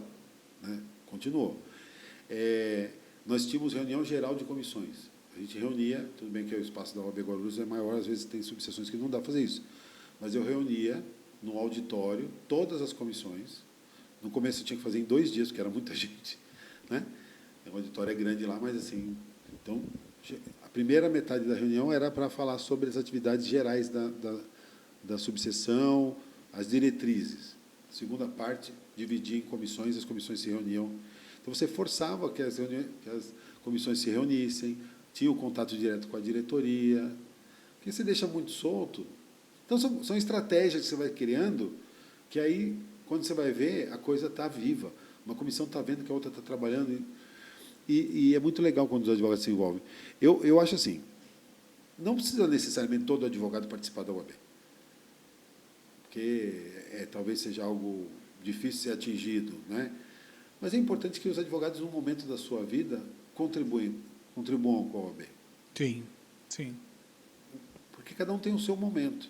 Eu não posso exigir que as pessoas todas estejam no mesmo momento, com a mesma disponibilidade, com a mesma vontade, mas eu posso criar mecanismos para que as pessoas, elas, quando tiverem essa disponibilidade, se sintam motivadas e elas tenham uma oportunidade para isso. Se todos os advogados, em algum momento da vida, tiverem essa disponibilidade de estar lá presente na ordem, com certeza a gente vai ter uma instituição com bastante gente.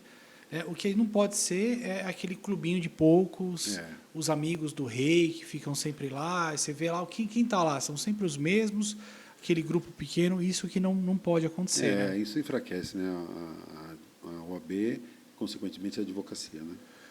E qual a sua visão hoje com relação ao papel da ordem? A gente falou bastante de subseção, que você tem uma atuação incrível na sua subseção. Queria que você falasse um pouquinho com relação ao que você enxerga da responsabilidade da entidade hoje em nível estadual e em federal. Depois eu vou lhe perguntar outra coisa, depois eu pergunto. Tudo bem, tá bom. Fale. Com relação ao OAB, queria falar algo que eu realmente acredito. A OAB, para mim, é a instituição mais importante da democracia. Não a OAB, a advocacia. Porque a OAB, reitero, nada mais é do que a união de todos os advogados. Se ela não estiver representando adequadamente essa advocacia, é um erro da gestão da OAB. Tá? Mas por que eu acho que ela é a mais importante? Porque ela é a única que pode verdadeiramente ser independente. A OAB ela é estruturada de forma que ela não tem vínculo funcional nem hierárquico com o Poder Executivo, nem com o Poder Legislativo e nem com o Poder Judiciário.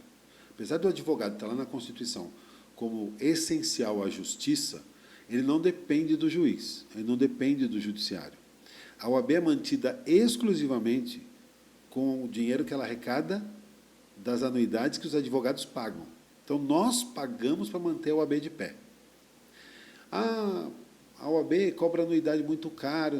Gente, a OAB ela mantém uma estrutura que não tem verba pública e hoje no estado de São Paulo ela tem cerca de 1.000 pontos de atendimento. Ela é estruturada para ter a OAB em todos os rincões do país. Então, uma subseção como Guarulhos tem 6.500 advogados, lógico que arrecada muito mais do que ela gasta. Só que existem N subseções, como eu mencionei aqui, subseções que têm 100 advogados, 150, 200 advogados, que é necessário ter, porque o Estatuto fala, a partir de 15 advogados atuando numa região, é possível criar uma subseção. Não para eleitoral, nada disso, não é para fazer curral eleitoral que alguns fazem, mas porque, às vezes, é necessário. Você tem que ter representatividade. Se tem lá uma estrutura do poder público, tem que ter a OAB. E para também ter uma estrutura para dar suporte para esses advogados. Suporte para os advogados, suporte para a sociedade, porque toda casa da OAB é a casa da advocacia e da cidadania, porque dentro do Estatuto você tem dupla função. Artigo 44 até traz primeiro a função social da OAB, que a OAB tem como finalidade proteger o Estado democrático de direito, lutar pela defesa dos direitos humanos, da justiça social, pugnar pelo aperfeiçoamento das instituições. Então, ela tem uma função social e de fiscalização do poder público. É lógico que ela não é a única. Ela, na realidade, faz um trabalho meio subsidiário, porque você tem Tribunal de Contas, você tem Ministério Público, você tem Polícia, e você tem a OAB para cobrar com que esses órgãos funcionem. Porque eles, infelizmente, não têm a mesma autonomia que a OAB. Porque o promotor depende do dinheiro que o Executivo e o Legislativo aprovam para ele. Sim. O juiz, idem. Então, por isso que eu falo que a advocacia é o principal pilar do Estado democrático. Só que, assim, a OAB é dirigida por quem? Por seres humanos. Os seres humanos são falíveis. Então, as gestões da OAB nem sempre cumprem o papel que a OAB tinha que exercer. Então, as pessoas às vezes criticam a OAB. Eu entendo, mas não é a OAB, é a gestão da OAB. Sim. Os gestores da OAB estão falhando. E, nesse ponto, vamos combinar que já há algum tempo a OAB, a gestão da OAB federal e a gestão da OAB estadual tem pecado muito. Uma ausência absoluta. Ontem, o Tribunal de Justiça anunciou que aderiu ao PJE. Então, vai mudar o ESAGE para o PJE. É ruim, é bom, não sei, né? A gente pode até avaliar. O detalhe é o seguinte, anunciou ontem, amanhã já vai parar o sistema, já vai ficar 3 dias fora do ar, e eu pergunto, você é advogado, foi avisado? Não foi nem consultado. Você foi consultado? Não. A OAB foi consultada? Isso me incomoda demais, viu, Alexandre? Então, você vai falar assim, o problema é do judiciário que não consultou a OAB. Não. O primeiro problema é do judiciário que não consultou a OAB, mas o segundo problema é que a OAB não se fez escutar, não se fez ouvir, não se manifesta. Essa ausência de manifestação, para mim, dos pecados, falando aqui eu falei da minha origem católica, a gente tem a questão do pecado, mas eu sei que não é crença de todos, mas um dos pecados piores é o da omissão. Alguém foi eleito para dirigir a OAB, para ser líder, para dar a cara a tapa. E esse alguém, para não se comprometer e garantir a sua reeleição, não se manifesta. Você acha que ele merece estar sentado na cadeira de presidente? Então, já disse para você o que eu acho. O presidente tem que ter coragem de dar a cara. Não precisa acertar sempre. Não estou falando que ele tem que ser perfeito. Mas ele tem que ter sinceridade de propósitos. Ele tem que falar, eu estou aqui, advocacia. Eu ouvi de algumas supostas lideranças, a pandemia impediu que nós fizéssemos isso.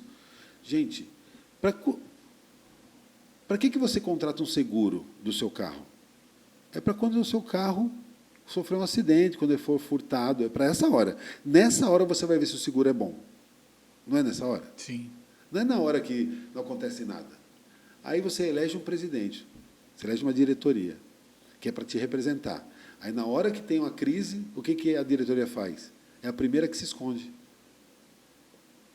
É a primeira que é que nem, lembra aquele caso, aquele capitão lá o Schettino, né? Schettino, acho que é o comandante daquele navio que tombou lá na Itália. Ele foi o primeiro a abandonar o navio. Né? Que abandonou o navio. A sensação que eu tenho é essa, André. Vendo assim, gente, cadê nossa liderança? Prova que essa liderança não foi feita, não tem vocação. Isso é muito frustrante, né? A gente vê que em várias situações do dia a dia, a gente vê que a OAB não é consultada. Eu costumo dizer que o grande usuário dos sistemas de peticionamento são os advogados. Porque nós temos o juiz, nós temos os serventuários, nós temos o Ministério Público, mas o volume mesmo são os advogados. E eu tive uma experiência, eu vou te contar. Sabe essa questão de digitalizar o processo físico? O processo físico não tramitava. Não tramitava. Peticionei uma vez, falei, excelência, vamos digitalizar? Ah, não, o provimento disse que não é para digitalizar agora. Continua no físico. Aí veio o provimento da pandemia, falando, agora pode fazer. Aí eu aproveitei o provimento e pedi. Alexandre, não existe um tutorial, uma orientação para os advogados fazerem a digitalização do processo. Eu fui lá no fórum, fiz a carga, trouxe, digitalizei peça por peça, deixei tudo na sequência, tudo perfeito. Falei, olha, está aí as peças, agora vocês digitalizem. Ah, não, doutor, é o senhor que tem que fazer. O senhor tem que fazer. Mas eu não tenho a ferramenta. Não, o senhor vai lá, põe como petição e faz. Olha, tem tutorial? Não tem. Não, tem sim, olha aí. Aí eu entrei no tribunal, tinha um tutorial para o serventuário, mas não tinha um tutorial para o advogado. Mas sou eu que vou fazer. O sistema do serventuário é diferente do sistema do advogado. Sim. Botei as petições lá, do jeito que a ferramenta me dava. Não, está errado. O que está errado?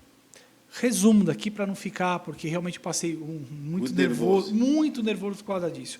Eu acionei a corregedoria, falei para a corregedora, olha, o meu processo não está tramitando, não vai tramitar nunca, porque o funcionário me disse que está errado, vocês não têm tutorial. Me ligou uma funcionária do Tribunal de Justiça, falei, senhora, tudo bem? Eu gostaria de saber se eu estou fazendo errado, o que está errado, e aonde tem o tutorial do advogado? Aí ela falou, doutor, não tem. Eu posso te esclarecer uma dúvida? Não, nós estamos trabalhando, inclusive chamamos uma reunião, porque a gente tem que mudar isso. Tira uma dúvida. Vocês não consultaram uma ordem? A ordem não tem... Nós não temos.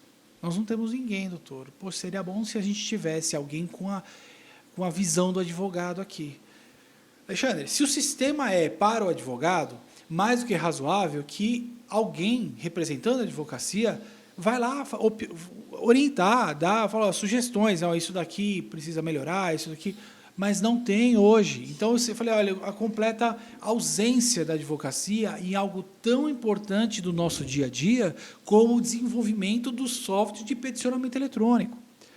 E aí eu chego a essa mesma conclusão. Nós estamos realmente com uma ausência de OAB e isso vem fazendo com que a advocacia se torne cada vez mais difícil para o advogado. Você coloca essa questão que eu chamo de terceirização da atividade pública, que é um absurdo, não é? Porque não reduziram uma tarifa, uma taxa judiciária, não aumentaram R$1 o honorário do advogado, não diminuíram R$1 o salário do juiz, e estão terceirizando coisas que eram do serviço público para o advogado fazer.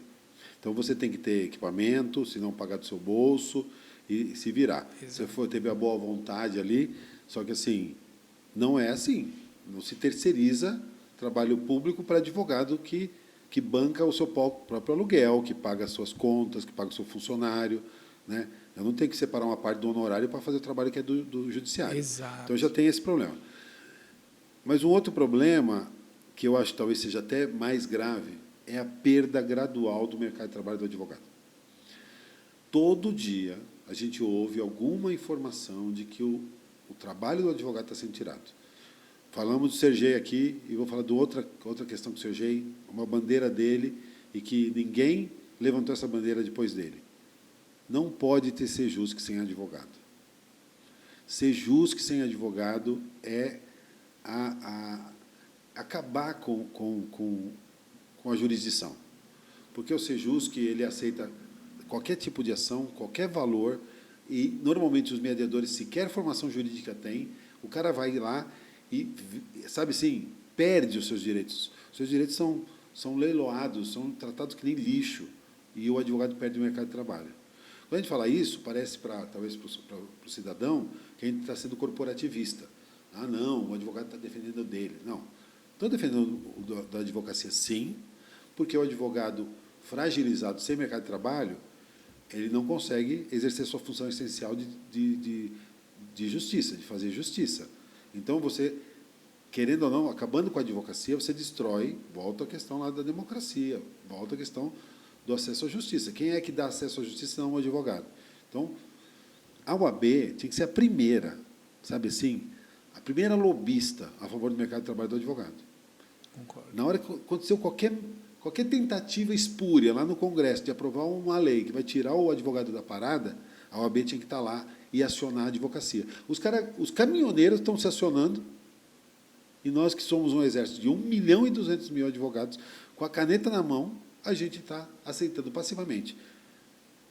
Os inventários vão para o cartório, as separações vão para o cartório. Tudo lindo, né? Ah, porque no cartório tem que ter advogado. Que advogado? Será que é um advogado realmente que está indo lá no cartório? É o advogado que está cobrando a tabela da OAB?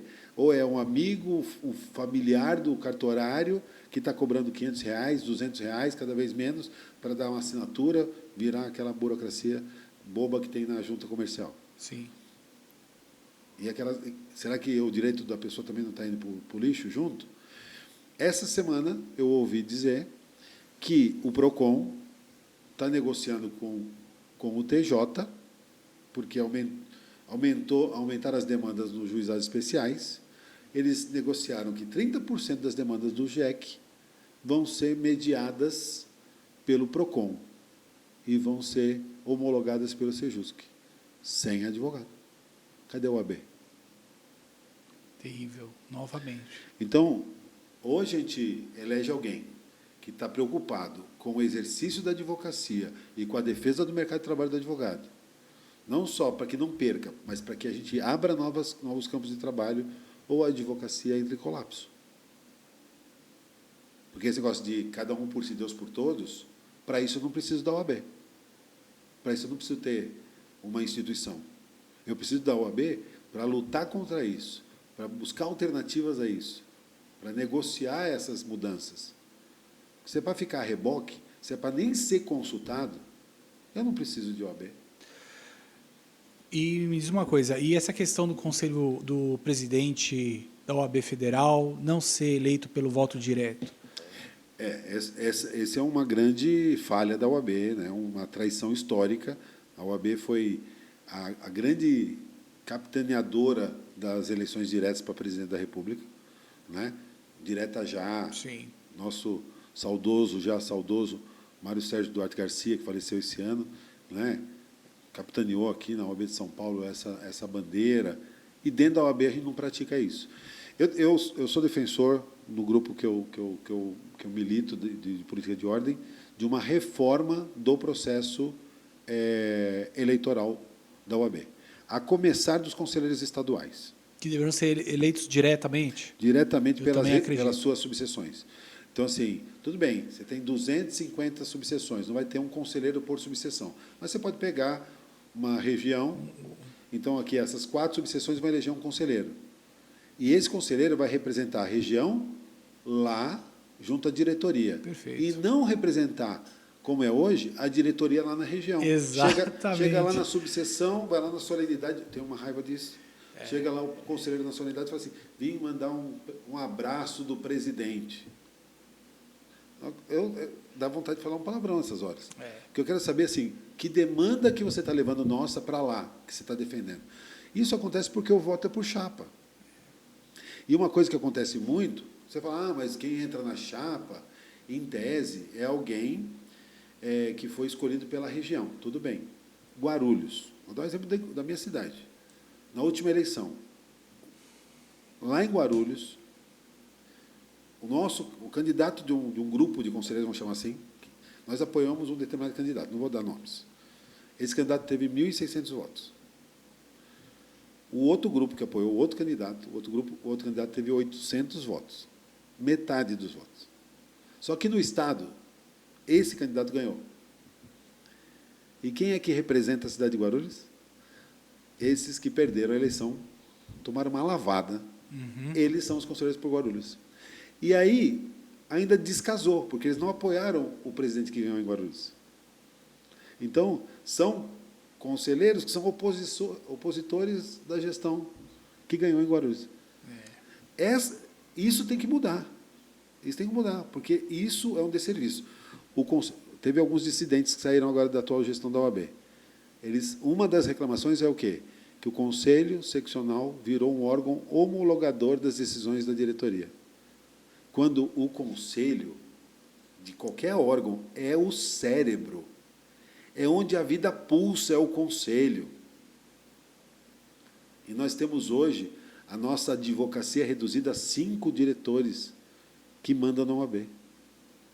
Você elege 180 pessoas para 5. E se você para pensar, para 1.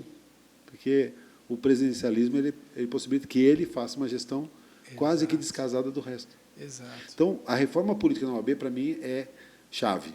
E uma das coisas que a gente tem que fazer, a gente tem que estudar essa questão dos estados, né? Porque o peso dos estados, você pega São Paulo, você tem quase 400 mil advogados, você pega Amapá, Acre, não sei o quê, eles não têm, juntando todo o Nordeste, não dá o que tem em São Paulo de advogados. Então, se você fizer o voto direto, talvez você crie um desequilíbrio na federação. Então, você tem que criar um mecanismo, mas tem que ser voto direto, tem que falar, eu quero votar no fulano, tem que conhecer quem eu estou votando. Hoje, nós estamos em setembro. As eleições para o Conselho Federal serão no final de janeiro. Então, outubro, novembro, dezembro, janeiro, 4 meses. Hoje a gente já sabe quem vai ser o próximo presidente, porque ele já está escolhido pela atual gestão. O Felipe Santa Cruz já tem o candidato dele que já... Então, isso está errado. Você foi consultado? Eu não fui. Então, isso é muito ruim. Isso quebra algo que é importantíssimo, que é a representatividade. Eu sou super favorável ao sistema de representação. Eu não tenho vocação para a política partidária, né? Sair para vereador, para prefeito. Não é a minha praia. A minha praia é política de ordem. Mas a política de ordem e a política partidária têm algo em comum, que é a representatividade. As pessoas que estão lá têm que nos representar. Eu tenho que me sentir representado. E se eu não voto em quem está lá, isso tira. E o segundo turno, você acha viável? Acho necessário. No âmbito estadual, e no âmbito das subseções, talvez a gente pudesse criar um corte. Subseções com mais de 1.000 advogados, com mais de 2.000 advogados, não é? Sim. Porque fazer com subseções muito pequenas também, né? Sim. Ou criar uma regra. Como é feito com os municípios, né? Se o candidato vencedor não tiver 50% mais um dos votos, aí teria que ter um segundo turno, alguma coisa assim. Talvez tivesse que criar, mas eu acho que dá legitimidade e você oxigena a OAB. Porque do jeito que é hoje, é feito para a oposição perder. Sempre. Né? Porque você pegar a última eleição, quem foi eleito teve, sei lá, 30% dos votos. Se não foi menos. E aí, se votasse o candidato aqui no segundo turno, talvez o resultado fosse diferente. Exatamente. Eu também enxergo dessa forma, porque acaba dando pouca legitimidade, né? Venci com 30% dos votos. Então, você tem, por outro lado, 70% que não gostaria da sua gestão. Isso prejudica a gestão, sem prejudica. Dúvida. Eu sou alinhado a todas essas pautas com relação ao Conselho Estadual. Tinha que ser um voto direto, de alguma forma. Com relação ao Conselho Federal, votação direta também. Segundo turno, eu sou absolutamente favorável temos que modernizar a política de ordem para que a advocacia possa reagir, né? Eu falo que a advocacia entra em colapso, é pesado, mas, lógico, eu não vou deixar de ser advogado, né? Mas eu estou com 23 anos de advocacia. O meu filho pegou a carteira esse ano. Eu quero que ele consiga também criar a família dele com a advocacia, né? Quero que ele consiga também fazer a diferença no mundo com a advocacia. E eu tenho que pensar nas bases para que isso aconteça. Muito bom, Alexandre. Poxa, tivemos uma conversa muito legal. Eu tenho mais muitos assuntos que eu gostaria de conversar, mas também não vou abusar do seu tempo. Você deve ter os seus compromissos aí. E, poxa, Muito legal mesmo. A gente nunca tinha tido oportunidade de conversar tanto. É verdade. Eu sabia que a gente era muito alinhados nos pensamentos, porque eu acompanho as suas falas lá Sim, eu também, no seu Pela Ordem, Café Pela Ordem. Então eu já sabia, eu falei, olha, eu sou muito aliado ao Alexandre. Também nós fomos diretores na mesma época, tivemos algumas oportunidades de conversar, mas hoje a gente conversou mais focados. A sua ideia, a sua história dentro da advocacia e as suas ideias de OAB, e foi muito bom mesmo, Alexandre. Legal. E eu gostaria que você deixasse uma mensagem final, principalmente para os jovens advogados que estão assumindo agora. Eu não sabia que seu filho era um jovem advogado. Muito bom. Qual é a sua dica aí, sua mensagem para a jovem advocacia de São Paulo? Olha, a minha mensagem para você que está começando na advocacia é entender que o advogado não é um acompanhante de luxo. Quando o cliente te contrata, ele não quer só alguém para acompanhar o processo, alguém para falar o dia da audiência. Ele quer alguém que vista a camisa, que assuma aquela angústia com ele. Eu sei que isso é difícil, porque é angustiante. Em dados momentos, você pega aquele problema como se fosse seu. Mas é para isso que você estudou. E é muito importante que a gente saiba quais são os nossos direitos. Quando eu falo de prerrogativa, não é privilégio prerrogativa. Prerrogativa é ferramenta de trabalho. Então, você tem que saber usar as ferramentas para poder, na hora que o seu cliente precisar, você fazer uso delas. Se você tiver essas duas coisas, certamente você vai ter êxito enquanto profissional, né? E eu também tenho uma que eu falo sempre nas solenidades de entrega de carteira, né? Que o advogado, para ter sucesso, para honrar essa palavra advogado, ele tem que botar à frente dos seus próprios interesses os interesses do cliente. Honorários, essas coisas, elas são consequências. Você tem que mostrar a que veio. E aí você é valorizado, aí você vai ter... Obviamente, eu sou daqueles que falam assim, saco vazio não para em pé. Sim. O advogado tem que cobrar honorário, tem que ser respeitado, tem que ter mercado de trabalho, mas o advogado também tem que fazer a sua parte de botar à frente dos seus próprios interesses pessoais o interesse que ele está defendendo ali de cliente. Aí ele honra essa palavra, ser chamado advogado. É isso. Muito bom, Alexandre. Poxa, vou te deixar aqui a nossa recordação do dia de hoje. Que bacana. A nossa canequinha do Falando Direito. Para quando você for tomar um café pela ordem, tome também. Ótimo. Faça uma propaganda aqui do nosso podcast. Sim, obrigado, viu? Muito bom, muito bom. Foi um prazer estar contigo. Prazer, Quando Alexandre. tivermos a oportunidade, vou te convidar para ir lá no Café pela Ordem também, para conhecer um pouco também das suas ideias. Aqui você foi muito gentil, deixou eu falar.